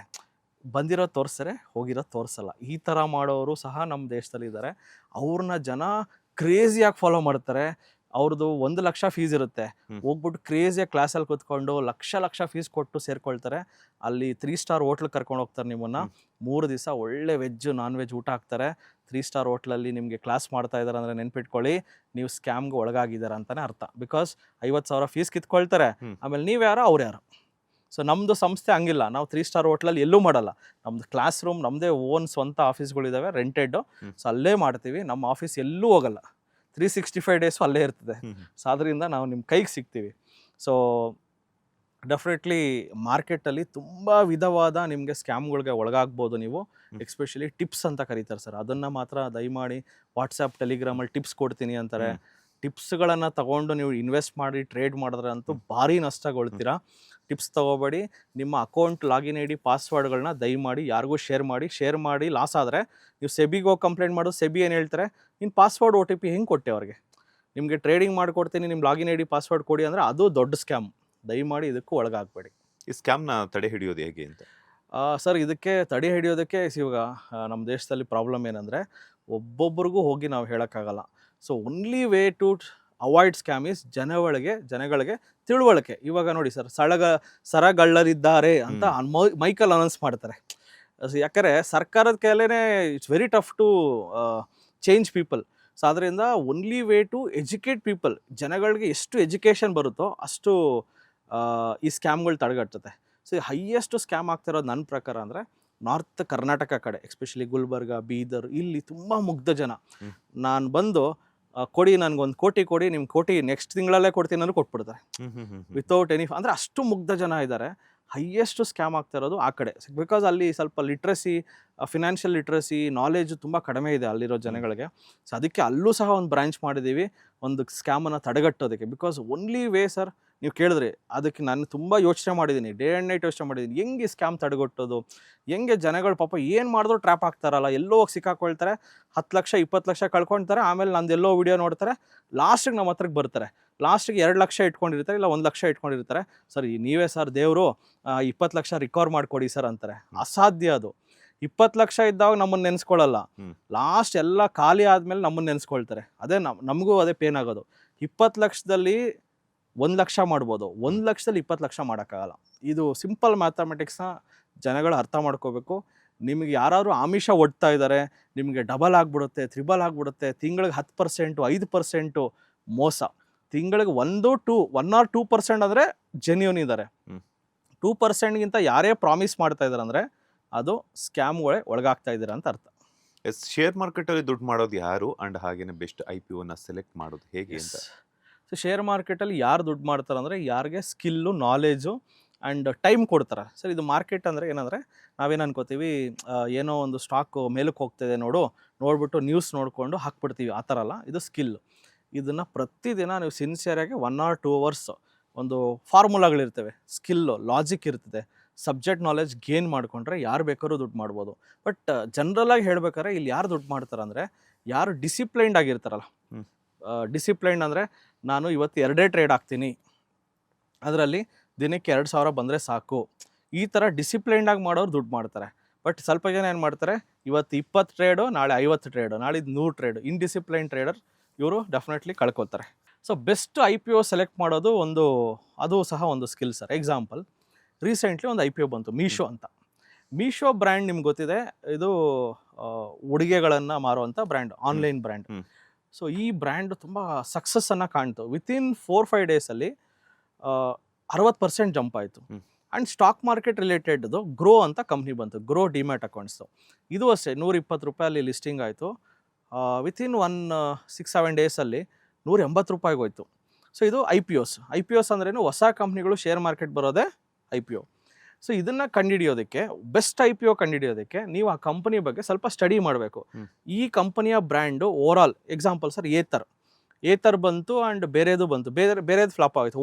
ಎಕ್ಸಾಂಪಲ್ ಓಲಾ ಅಟ್ಟರ್ ಫ್ಲಾಪ್ ಆಯಿತು. ಬಿಕಾಸ್ ಓಲಾ ಬಗ್ಗೆ ಜನಗಳ ಹತ್ರನೇ ಕ್ಲಿಯರ್ ಕಟ್ ಇದೆ, Ola is one of the ಬೆಂಕಿ ಹಚ್ಕೊಂಡ್ಬಿಡ್ತು ಅದು ಇದು ಅಂತ. ಓಲಾ ಬ್ರ್ಯಾಂಡ್ ಫ್ಲಾಪ್ ಆಯಿತು. ಬೇರೆ ಏತರ್ದು ಸೂಪರ್ ಹಿಟ್ ಆಯ್ತು. ಏನಕ್ಕೆ ಏತರು ಜನಗಳ ನಂಬಿಕೆನ ಉಳಿಸ್ಕೊಂಡಿದ್ದಾರೆ. ಟ್ರಸ್ಟ್ ವರ್ತಿ ಬ್ರ್ಯಾಂಡ್, ಈ ಒಂದು ಪ್ರೈಸ್ ಜಾಸ್ತಿ ಇದ್ರೂ ನಂಬಿಕೆ ಉಳಿಸ್ಕೊಂಡಿದೆ. ಜೊತೆಗೆ ಈ ಕಂಪನಿ ಗ್ರೇ ಮಾರ್ಕೆಟ್ ಪ್ರೀಮಿಯಂ ಅಂತ ಕರೀತಾರೆ. ದರ್ ಇಸ್ ಸಮಥಿಂಗ್ ಕಾಲ್ಡ್, ಅದು ಸೀಕ್ರೆಟ್ ಆ್ಯಕ್ಚುಲಿ. ಒಂದು ಒಳ್ಳೆ IPO ಕಂಡುಹಿಡಿಯೋದು ಹೆಂಗಂದರೆ ಗ್ರೇ ಮಾರ್ಕೆಟ್ ಪ್ರೀಮಿಯಂ ನೋಡ್ಕೋಬೇಕು ನೀವು. ಗ್ರೇ ಮಾರ್ಕೆಟ್ ಪ್ರೀಮಿಯಂ ಅಂದರೆ ಏನಂದರೆ, ಈ ಕಂಪನಿ ಲಿಸ್ಟಿಂಗ್ ಮುಂಚೆನೇ ನಿಮಗೆ ಹೇಳ್ತಾರೆ ಈ ಕಂಪನಿ ಫಸ್ಟ್ ಡೇ ಎಷ್ಟು ಜಂಪ್ ಆಗುತ್ತೆ ಅಂತ. ನಿಮಗೆ there are certain websites like IPO watch ಅಂತ ಒಂದು ವೆಬ್ಸೈಟ್ ಇದೆ, ಅಲ್ಲಿ ನೀವು ಹೋದರೆ ಗ್ರೇ ಮಾರ್ಕೆಟ್ ಪ್ರೀಮಿಯಂ ನೋಡ್ಕೋಬೋದು. ಅದು 20%ಗಿಂತ ಜಾಸ್ತಿ ಇದ್ದರೆ GMP ಶುಡ್ ಬಿ ಅಬೌವ್ 20% ಇತ್ತು ಅಂದ್ಕೊಳ್ಳಿ, ನೀವು ಇನ್ವೆಸ್ಟ್ ಮಾಡಿ, ನಿಮಗೆ ಆ ಕಂಪನಿ ಲಾಭ ತಂದುಕೊಡುತ್ತೆ. ಸೊ ಡೆಫಿನೆಟ್ಲಿ IPOs ಮುಖಾಂತರ ಅಪ್ಲೈ ಮಾಡಿ. IPOs is one good thing, every one can start. ₹15,000 ಬಂಡವಾಳ ಇದ್ದರೆ ಇಲ್ಲಿ ಯಾರು ಬೇಕಾದ್ರೂ IPO ಅಪ್ಲೈ ಮಾಡ್ಬೋದು. ವರ್ಷಕ್ಕೆ ಒಂದು 30 IPO ಬರುತ್ತೆ. ಅಟ್ಲೀಸ್ಟ್ ನಿಮ್ಗೆ ಒಂದು ಅದರಲ್ಲಿ 4 IPO ಸಿಕ್ಕಿದ್ರು, ಮೊನ್ನೆ ನೀವು ನಂಬ್ತಿರಲ್ಲ ಸರ್, 86 ಇಯರ್ಸ್ ಅಜ್ಜಿ ಕೈಯಲ್ಲಿ IPO ಅಪ್ಲೈ ಮಾಡಿದ್ದೀವಿ, 8,000 ಲಾಭ ಬಂದ್ಬಿಡ್ತು. ಖುಷಿ ಆಗ್ಬಿಟ್ರು. ಬಿಕಾಸ್ IPOದಲ್ಲಿ ಲಾಸ್ ಆಗೋ chances are very negligible. If you ಪ್ರಾಪರಾಗಿ ನೀವು ಕಂಪ್ನಿ ಬಗ್ಗೆ ಸ್ಟಡಿ ಮಾಡಿ ಹಾಕಿದ್ರೆ ಲಾಸಸ್ ಆರ್ ವೆರಿ ನೆಗ್ಲಿಜಿಬಲ್. ಅದರಿಂದ every one should start with IPOs. ಈ ಯಂಗ್ ಇಂಡಿಯಾ ಭವಿಷ್ಯಕ್ಕೆ ಹೂಡಿಕೆ ಏನೆಲ್ಲ ಲಾಭ ಸಿಗುತ್ತೆ ಆ್ಯಂಡ್ ಹಾಗೆಯೇ ಯಾವ ರೀತಿ ಇಂಪ್ಯಾಕ್ಟ್ ಆಗುತ್ತೆ ಅಂತ? ಸೊ ಯಂಗ್ ಇಂಡಿಯಾ ಏನು ಮಾಡ್ತಾ ಇದ್ದಾರೆ ಅಂದರೆ, ನಾನು ನೋಡ್ದಂಗೆ ಹಂಗೋ ಹೆಂಗೋ ಇದ್ದರು, ನಿಧಾನಕ್ಕೆ ಬೆಂಗಳೂರು ಕಡೆ ಬರ್ತಾ ಇದ್ದಾರೆ. ಸೊ ಅವ್ರನ್ನ ಈ ಕಾರ್ಪೊರೇಟ್ಸ್ ಒಂದು ಸ್ವಲ್ಪ ನೀವು ಯೋಚನೆ ಮಾಡಿ ಸರ್, ಒಂದು ಕಾಲದಲ್ಲಿ ಈ ಕಿರಾಣಿ ಅಂಗಡಿಗಳು ಭಾರಿ ಸದ್ದು ಮಾಡಿದರು. ಹೌದು. ಸೊ ಕಿರಾಣಿ ಅಂಗಡಿಗಳು, ಓಲ್ಡ್ ಆರ್ಥೋಟೆಕ್ಸ್ ಬಿಸ್ನೆಸ್ಗಳೆಲ್ಲ ಇವಾಗ ಏನು ಮಾಡ್ತು, ಕಾರ್ಪೊರೇಟ್ಸ್ ಬಂದುಬಿಟ್ರು. ಇವರು 1 ಕೋಟಿ ಹಾಕಿ ಕಿರಾಣಿ ಅಂಗಡಿ ಮಾಡಿದ್ರೆ, ನಾನು 1000 ಕೋಟಿ ಹಾಕಿ ಬ್ಲಿಂಕಿಟ್ ಮಾಡ್ತೀನಿ, ಜಿಯೋ ಮಾರ್ಟ್ ಮಾಡ್ತೀನಿ. ಸೊ ಈ ಥರ ಬಂದುಬಿಟ್ರು. ಇವ್ರಿಗೆಲ್ಲ ಸ್ಮ್ಯಾಶ್ ಮಾಡಿ ಬಿಸಾಕರು. ಸೊ ಇವಾಗ ಏನಾದರೂ ಯುವಕರೆಲ್ಲ ನಿಧಾನಕ್ಕೆ ಬೆಂಗಳೂರು ಕಡೆ ಬಂದು ಸೊ ಅದು ಇದು ಸಣ್ಣ ಪುಟ್ಟ ಕೆಲಸಗಳು ಮಾಡ್ಕೊಂಡಿದ್ದಾರೆ. ಸೊ ಯುವಕರಿಗೆ ಒಳ್ಳೆ ಚಾನ್ಸ್ ಇದೆ. ಬಿಕಾಸ್ ಇವತ್ತು ನಿಫ್ಟಿ ನೀವೇನು ನೋಡ್ತಾ ಇದ್ದೀರಾ, 2026 ನಾವು ಕೂತಿದ್ದೀವಿ. ನಿಫ್ಟಿ 24,800, 900 ಆರ್ 25,000 ಇದೆ. ಸೊ ಇಂಥ ಟೈಮಲ್ಲಿ ಯುವಕರು ನಿಮ್ಮ ಹತ್ರ ಇರೋ ಅಲ್ಪ ಸ್ವಲ್ಪ ಕಷ್ಟಪಟ್ಟು ದುಡ್ದಿರೋ ದುಡ್ಡನ್ನು ತಿಂಗಳಿಗೆ 1,000 ರೂಪಾಯಿ ಹೂಡಿಕೆ ಮಾಡ್ಕೊಂಡು ಹೋದ್ರೂ ಸೊ ನೆಕ್ಸ್ಟ್ 15-20 ಇಯರ್ಸಲ್ಲಿ ಇಂಡಿಯನ್ ಸ್ಟಾಕ್ ಮಾರ್ಕೆಟ್ ಇವತ್ತೇನು $5 ಟ್ರಿಲಿಯನ್ ಇದೆಯಲ್ಲ, ನಿಫ್ಟಿ 25,000 ಇರೋದು 1 ಲಕ್ಷ ಟಚ್ ಆಗುತ್ತೆ. ನೆಕ್ಸ್ಟ್ 10-12 ಇಯರ್ಸಲ್ಲೇ ಟಚ್ ಆಗ್ಬೋದು. ಅಂದರೆ ನಮ್ಮ ಭಾರತದ ಮಾರುಕಟ್ಟೆ ಇನ್ನು 12 ವರ್ಷದಲ್ಲಿ 4 ಪಟ್ಟು ಬೆಳೆಯೋ ಚಾನ್ಸಸ್ ವೆರಿ ಹೈ ಇದೆ. ಸೊ ಯುವಕರಿಗೆ ಸೊ ನೀವು ಬೆಳೀತಾ ಇರ್ತೀರಾ ಸರ್, ಲೈಫಲ್ಲಿ ಹೆಂಗೋ ಬೆಳೀತಾ ಇರ್ತೀರಾ, ಯಾರೋ ಒಬ್ರು ಬಂದು ನಿಮ್ಮ ಲೈಫನ್ನು ತುಳಿದಾಕ್ಬಿಡ್ತಾರೆ. ಅದು ರಿಲೇಟಿವ್ಸ್ ಇರ್ಬೋದು, ಫ್ಯಾಮಿಲಿ ಇರ್ಬೋದು, ಇಲ್ಲ ಹೊರಗಡೆನ ಪ್ರಪಂಚ ಇರ್ಬೋದು. ನಮ್ಮನ್ನು ತುಳಿಯೋದಕ್ಕೆ 1000 ಜನ ಇದ್ದಾರೆ. ಬಟ್ ಶೇರ್ ಮಾರ್ಕೆಟ್ ಕಳೆದ 30 ವರ್ಷಗಳಿಂದ ಮೇಲಕ್ಕೆ ಹೋಗ್ತಾನೆ ಇದೆ. ಬಟ್ ನಮ್ಮ ಲೈಫ್ ಲಾಸ್ಟ್ 30 ಇಯರ್ಸಿಂದ ಮೇಲಕ್ಕೆ ಹೋಗ್ತಾ ಇದೆಯಾ? ಇಲ್ಲ ಅಂದರೆ ನೀವೇನು ಮಾಡಿ, ಯಾರು ಮೇಲಕ್ಕೆ ಹೋಗ್ತಾ ಇದೆ ಅವ್ರ ಜೊತೆ ಹೋಗಿ ಸೇರ್ಕೊಳ್ಳಿ. ಅಂದರೆ ಸೇರ್ಕೊಳ್ಳೋದಂದರೆ ಷೇರು ಮಾರುಕಟ್ಟೆ ಜೊತೆ ಸೇರ್ಕೊಳ್ಳಿ. ಬಿಕಾಸ್ ಮಾರ್ಕೆಟಲ್ಲಿ ಪ್ರತಿ ವರ್ಷ ನಾನು ಆವ್ರೇಜ್ 12-15% ರಿಟರ್ನ್ಸ್ ಬರುವಂಥ ಮಾರ್ಕೆಟಲ್ಲಿ ನಾವು ಇದ್ದೀವಿ. ಬಟ್ ನಾವೇನು ಮಾಡ್ತೀವಿ, 12-15% ಬಗ್ಗೆ ಬಿಟ್ಬಿಟ್ಟು ಎಲ್ಲೋ ಒಂದು ಮನೆ, ಎಲ್ಲೋ ಔಟ್ಸೈಡಲ್ಲಿ ಹೋಗ್ಬಿಟ್ಟು ರಾಜನ್ ಕುಂಟೆಯಲ್ಲಿ ಹೋಗ್ಬಿಟ್ಟು ಒಂದು ಸೈಟ್ ತೊಗೊಂಡು ಒಂದು ಮನೆ ಕಟ್ತೀವಿ ಬಾಡಿಗೆಗೆ. ಅದೆಷ್ಟು ವರ್ಷಕ್ಕೆ 3% ಸಹ ನಿಮಗೆ ಇನ್ಕಮ್ ಬರಲ್ಲ. FD ಇಟ್ಟರೆ 7 ಬರ್ತಾ ಇತ್ತಲ್ಲ. ನೀವು ಹೇಳ್ಬೋದು ಲ್ಯಾಂಡ್ ಅಪ್ರಿಷಿಯೇಟ್ ಆಗುತ್ತಂತ. ಸೊ ಲ್ಯಾಂಡು ಆಲ್ರೆಡಿ ಬೆಂಗಳೂರಲ್ಲಿರೋ ಲ್ಯಾಂಡು ಸ್ಯಾಚುರೇಷನ್ ಪಾಯಿಂಟ್ ಹಿಟ್ ಆಗಿಬಿಟ್ಟಿದೆ.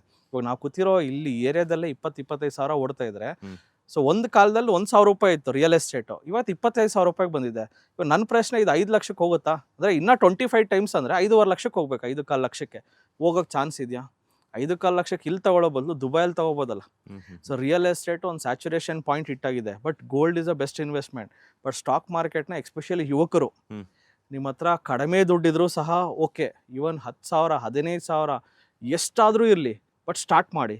ಬಿಕಾಸ್ ನೀವು ರಿಗ್ರೆಟ್ ಮಾಡ್ಕೊಂಬಿಡ್ತೀರಾ. ಇನ್ನೊಂದು 20 ವರ್ಷ 10 ವರ್ಷ ಬಿಟ್ಟು ಬಂದರೆ, ಅಯ್ಯೋ ನನಗೆ ಮಾರ್ಕೆಟ್ ಅವತ್ತೇ ಗೊತ್ತಿದ್ರೆ ನನ್ನ ಹತ್ರ ಅಟ್ಲೀಸ್ಟ್ ಇವತ್ತು ಒಂದು 2 ಕೋಟಿ ಇರ್ತೈತೆ, 5 ಕೋಟಿ ಇರ್ತೈತೆ ಅಂತ ಮತ್ತೆ ರಿಗ್ರೆಟ್ ಮಾಡ್ಕೋಬೇಡಿ. ಬಿಕಾಸ್ ರಿಯಲ್ ಎಸ್ಟೇಟ್ ಮಾಡೋದಕ್ಕೆ ಕೋಟ್ಯಾಂತರ ರೂಪಾಯಿ ದುಡ್ಡು ಬೇಕು, ಗೋಲ್ಡ್ ತೊಗೊಳಕ್ಕೂ ದುಡ್ಡು ಬೇಕು. ಬಟ್ ಸ್ಟಾಕ್ ಮಾರ್ಕೆಟಲ್ಲಿ 23 ರೂಪಾಯಲ್ಲಿ ನಿಮ್ಮ ಜರ್ನಿ ಸ್ಟಾರ್ಟ್ ಮಾಡ್ಬೋದು. ಮಿಸ್ ಮಾಡ್ಕೋಬೇಡಿ ಅಂತ ಹೇಳ್ತೀನಿ. ಈ ಇರಾನ್-ಇಸ್ರೇಲ್ ಸೆನ್ಸೆಕ್ಸ್ ಪಾಯಿಂಟ್ಸ್ ಕೇವಲ ಇದೇ ದಿನಗಳಲ್ಲಿ 3,300 ಪಾಯಿಂಟ್ಸ್ ಕುಸಿದಿರುವಂಥದ್ದು, ಸಾಕಷ್ಟು ಆತಂಕಕ್ಕೆ ಒಳಗಾಗಿರುವಂಥದ್ದು. ಹಾಗೆಯೇ ಇದು ಮುಂದೆ ಯಾವ ರೀತಿ ಇಂಪ್ಯಾಕ್ಟ್ ಆಗುತ್ತೆ ಅಂತ ಸರ್, ಫಸ್ಟಲ್ಲೇ ನಾನು ಹೇಳಿದ್ದೆ. ಸೊ ಇದು ಆತಂಕಕ್ಕೆ ಒಳಗಾಗಿ ಆಲ್ರೆಡಿ ಮಾರ್ಕೆಟ್ ಬಿದ್ದೋಗಿದೆ. The same thing happened in corona also. Corona wave 1ಅಲ್ಲಿ ನಿಮ್ಗೆ ಗೊತ್ತಿದೆ, ಯಾರಿಗೂ ಏನೂ ಆಗಲಿಲ್ಲ. ಹಾರ್ಡ್ಲಿ ಒಂದು ಸ್ವಲ್ಪ ಏನೋ ಆ್ಯಂಬುಲೆನ್ಸ್ಗಳು ಓಡಾಡಿದವರು ಅಲ್ಲಿ ಕ್ವಾರಂಟೈನ್ ಅಂತ ಹಾಕ್ಬಿಡೋರು. ಬಟ್ ಆ್ಯಕ್ಚುಲಿ ಡೆತ್ ಏನೂ ಆಗಲಿಲ್ಲ. ಬಟ್ ವೇವ್ 1ಅಲ್ಲಿ ನಿಫ್ಟಿ 4,500 ಪಾಯಿಂಟ್ ಬಿತ್ತು ಜಸ್ಟ್ ಒಂದು ತಿಂಗಳಲ್ಲಿ, ಒಂದು 20-25 ದಿವಸಕ್ಕೆ. ಅದಾದಮೇಲೆ ವೇವ್ 2ಅಲ್ಲಿ ಅದ್ರ ಇಂಪ್ಯಾಕ್ಟ್ ಕಾಣಿಸ್ತು. ಆ್ಯಕ್ಚುಲಿ ವಾರ್ ಇಂಪ್ಯಾಕ್ಟ್ ಕಾಣಿಸಿದ್ದು ವೇವ್ 2ಅಲ್ಲಿ 1-1.5 ವರ್ಷ ಆದಮೇಲೆ. ಬಟ್ ವೇವ್ 2ಅಲ್ಲಿ ಮಾರ್ಕೆಟು ಒಂದು ಸ್ವಲ್ಪನೂ ಬೀಳಲಿಲ್ಲ. ಅದ್ರ ಬದಲು ಆಲ್ ಟೈಮ್ ಹೈ ಮಾಡ್ಕೊಂಡು ಹೋಗ್ತಾ ಇದೆ. ಸೊ ಇವಾಗ ವೆರಿ ಸಿಂಪಲ್ ಕನ್ಕ್ಲೂಷನ್ ಏನು ಹೇಳ್ತೀನಿ ಅಂದರೆ, ಲೆಟ್ಸೆ ಈ ವಾರು ಇನ್ನೂ ಆ್ಯಂಪ್ಲಿಫೈ ಆಗಿ ಇನ್ನೂ ಏನಾದ್ರು ಜಾಸ್ತಿ ಆದರೂ ಸಹ ನಮ್ಮ ಮಾರ್ಕೆಟ್ ಆಗಲಿ ಗ್ಲೋಬಲ್ ಮಾರ್ಕೆಟು ತಲೆನೇ ಕೆಡಿಸ್ಕೊಳ್ಳಲ್ಲ, ಮೇಲಕ್ಕೆ ಹೋಗುತ್ತೆ. ಬಿಕಾಸ್ ಏನಕ್ಕೆ ಮೇಲಕ್ಕೆ ಹೋಗುತ್ತಂದರೆ, ಜನ ಎಕ್ಸ್ಪೆಕ್ಟ್ ಮಾಡ್ತಾವ್ರೆ ಬೀಳುತ್ತೆ, ಇನ್ನೂ ಬೀಳುತ್ತೆ. ಜನ ಏನು ಎಕ್ಸ್ಪೆಕ್ಟ್ ಮಾಡ್ತಾರೋ ಅದು ಆಪೋಸಿಟ್ ಆಗೋದೇ ಸ್ಟಾಕ್ ಮಾರ್ಕೆಟ್. ಇದನ್ನು ಫಸ್ಟ್ ಜನ ಯೋಚನೆ ಮಾಡಬೇಕು, ಅರ್ಥ ಮಾಡ್ಕೋಬೇಕು. ನೀವು ಏನು ಯೋಚನೆ ಮಾಡ್ತೀರೋ ಅದು ನಡೆಯೋದೇ ಇಲ್ಲ ಸ್ಟಾಕ್ ಮಾರ್ಕೆಟಲ್ಲಿ. ಬಿಕಾಸ್ ನೀವು ಏನು ಯೋಚನೆ ಮಾಡ್ತೀರೋ ಆ ವಿಷಯ ದೊಡ್ಡವ್ರಿಗೆ ಗೊತ್ತಿರ್ತದೆ. 1000 ಕೋಟಿ ಇರೋರಿಗೆ ಕೆಲಸ ಏನು ಗೊತ್ತಾ? ನಾರ್ಮಲ್ ಜನಗಳು ಹೆಂಗೆ ಯೋಚನೆ ಮಾಡ್ತಾರೆ ಅಂತ ಕಂಡುಹಿಡಿಯೋದೇ ಅವ್ರ ಕೆಲಸ. ಅದಕ್ಕೆ ಇವತ್ತು ರಿಲಯನ್ಸ್ ಇವತ್ತು ಅಷ್ಟು ಲಕ್ಷ ಕೋಟಿ ಮಾಡಿರೋದು. ಯಾಕಂದರೆ ಅಂಬಾನಿಗೆ ಜನಗಳು ಹೆಂಗೆ ಯೋಚನೆ ಮಾಡ್ತಾರೆ ಅಂತ ಗೊತ್ತಿದೆ. ಅದನ್ನೇ ಅವರು ಕ್ಯಾಪಿಟಲೈಸ್ ಮಾಡ್ತಿರೋದು. ಶೇರ್ ಮಾರ್ಕೆಟಲ್ಲಿ ಲಕ್ಷ ಕೋಟಿ ವ್ಯಾಪಾರ ಇದು. ಲಕ್ಷ ವ್ಯಾಪಾರ ಅಲ್ಲ, ಲಕ್ಷ ಕೋಟಿ ವ್ಯಾಪಾರ. ಸೊ ಡೆಫಿನೆಟ್ಲಿ ಲಕ್ಷ ಇರೋರು ಹೆಂಗೆ ಯೋಚನೆ ಮಾಡ್ತಾರೆ, ಕಡಿಮೆ ದುಡ್ಡು ಇರೋರು ಹೆಂಗೆ ಯೋಚನೆ ಮಾಡ್ತಾರೆ, ಡೆಫಿನೆಟ್ಲಿ ವಿಲ್ ಅವಾಯ್ಡ್. ಬೇಡ ಪ್ಯಾನಿಕ್ಕು, ಹಂಗಾಗ್ಬಿಡುತ್ತೆ ಹಿಂಗಾಗ್ಬಿಡುತ್ತೆ.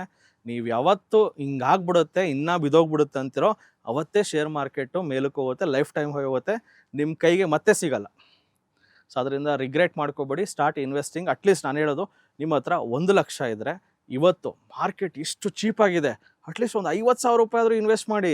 ಮತ್ತೆ ಅದು ಮೇಲಕ್ಕೆ ಹೋದಾಗ ಮತ್ತೆ ರಿಗ್ರೆಟ್ ಮಾಡ್ತೀರಾ, ಅಯ್ಯೋ ಸರ್ ಮತ್ತೆ ಟ್ರೈನ್ ಮಿಸ್ ಆಯಿತು ಲೈಫಲ್ಲಿ ಅಂತ. ಅದರಿಂದ ಒಳ್ಳೆ ರೇಟ್ಗಳಲ್ಲಿ ಶೇರ್ಗಳಿದ್ದಾವೆ. 50% 60% ದುಡ್ಡು ಹಾಕಿ. ಇನ್ನೂ ಬಿತ್ತಾ ಸರ್, ಬಿತ್ತರೆ ಇನ್ನೂ ಸ್ವಲ್ಪ ಆವ್ರೇಜ್ ಮಾಡೋಣ ಬಿಡಿ. ಬಂಗಾರನ ನಾನು 6,000 ರೂಪಾಯಲ್ಲೂ ತೊಗೊಂಡೆ, 3,000 ರೂಪಾಯಿಗೆ ಬಿದ್ದರೆ ಇನ್ನೂ ಖುಷಿ, ನಾನು ಇನ್ನೂ ಸ್ವಲ್ಪ ತೊಗೊಳ್ತೀನಿ. ಈ ಮೈಂಡ್ಸೆಟ್ಟಲ್ಲಿ ಆವ್ರೇಜಿಂಗ್ ಮೈಂಡ್ಸೆಟ್ಟಲ್ಲಿದ್ದರೆ ಡೆಫಿನೆಟ್ಲಿ ನಿಮಗೆ ಒಳ್ಳೆ ಲಾಭದಾಯಕವಾಗಿ ನೀವು ಇರ್ತೀವಿ ಅಂತ ನಾನು ಆಶಿಸ್ತೀನಿ. Yes sir.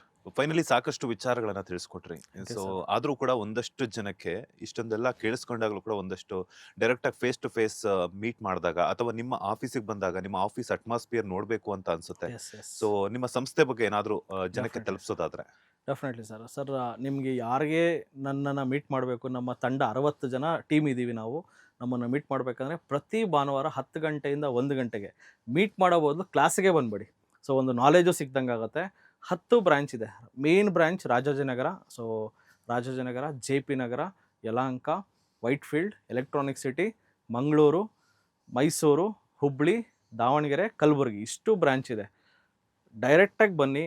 3 ಗಂಟೆ ಎಲ್ಲೆಲ್ಲೋ ನಾವು 3 ಗಂಟೆ ಏನೇನಕ್ಕೋ ವೇಸ್ಟ್ ಮಾಡ್ತೀವಿ. ರೀಲ್ಸ್ ನೋಡೋದಕ್ಕೆ 3 ಅವರ್ ವೇಸ್ಟ್ ಮಾಡ್ತೀವಿ.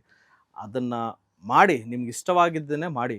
ಬಟ್ ನಮಗೋಸ್ಕರ ಒಂದು 3 ಅವರ್ ಬಂದು ಸ್ಟಾಕ್ ಮಾರ್ಕೆಟ್ ಅಂದರೆ ಏನು, ಇದರಿಂದ ಪ್ಲಸ್ ಏನು, ಮೈನಸ್ ಏನು, ಪವರ್ ಏನು, ಅಡ್ವಾಂಟೇಜ್ ಏನು, ಡಿಸ್ಅಡ್ವಾಂಟೇಜ್ ಕೇಳಿಸ್ಕೊಳ್ಳಿ. ನಿಮ್ಗೆ ನಿಜವಾಗ್ಲೂ ಆಸಕ್ತಿ ಬಂತಾ ಇದರಲ್ಲಿ, ಎಸ್ ಇಲ್ಲೇನೋ ಆಪರ್ಚುನಿಟಿ ಇದೆ ಅನಿಸಿದ್ರೆ ಡೆಫಿನೆಟ್ಲಿ ನೀವು ಇನ್ವೆಸ್ಟ್ ಮಾಡೋದು, ಕ್ಲಾಸಸ್ಗೆ ಬರೋದು ಅದು ಸೆಕೆಂಡ್ರಿ. ಅಟ್ಲೀಸ್ಟ್ ಪ್ರತಿ ಭಾನುವಾರ 10 ಗಂಟೆಯಿಂದ 1 ಗಂಟೆಗೆ ಫ್ರೀ ವರ್ಕ್ಶಾಪ್ನ ಅಟೆಂಡ್ ಮಾಡಿ. ಇಲ್ಲ ಸರ್ ನನಗೆ ಬರೀ ಮ್ಯೂಚುವಲ್ ಫಂಡ್ ಬಗ್ಗೆ ಬೇಕು, ಫಿನಾನ್ಷಿಯಲ್ ಪ್ಲಾನಿಂಗ್ ಬಗ್ಗೆ ಬೇಕು, ನನಗೇನೋ ಸಾಲ ಬಾಧೆ ಇದೆ, ಶತ್ರು ಬಾಧೆ ಇದೆ ಅಂದರೆ ಪ್ರತಿ ಶುಕ್ರವಾರ 4 ಗಂಟೆಯಿಂದ 6 ಗಂಟೆಗೆ ಫ್ರೀ ಫಿನಾನ್ಷಿಯಲ್ ಪ್ಲಾನಿಂಗ್ ಕ್ಲಾಸಸ್ ಸಹ ಕಂಡಕ್ಟ್ ಮಾಡ್ತೀವಿ. ಸೊ ಶುಕ್ರವಾರನೂ ಫ್ರೀ ಕ್ಲಾಸ್ ಇರುತ್ತೆ, ಭಾನುವಾರನೂ ಫ್ರೀ ಕ್ಲಾಸ್ ಇರುತ್ತೆ. ಮಿಸ್ ಮಾಡದೆ ಅಟೆಂಡ್ ಮಾಡಿ, ನಿಮ್ಮ ಅಭಿಪ್ರಾಯಗಳನ್ನು ತಿಳಿಸಿ. ಇವತ್ತು ನಮ್ಮ ಕರ್ನಾಟಕದಲ್ಲಿ 50,000ಕ್ಕಿಂತ ಹೆಚ್ಚಿನ ವಿದ್ಯಾರ್ಥಿಗಳಿಗೆ ನಾವು ಪಾಠ ಮಾಡಿದ್ದೀವಿ. ಒಂದು ಆರ್ಥಿಕ ಸ್ವತಂತ್ರ ಪಡ್ಕೋಬೇಕು ನಮ್ಮ ಕನ್ನಡಿಗರು ಅಂತ ನಾವು ಕನ್ನಡದಲ್ಲಿ ಪಾಠನ ಹೇಳ್ಕೊಡ್ತಾ ಇದ್ದೀವಿ.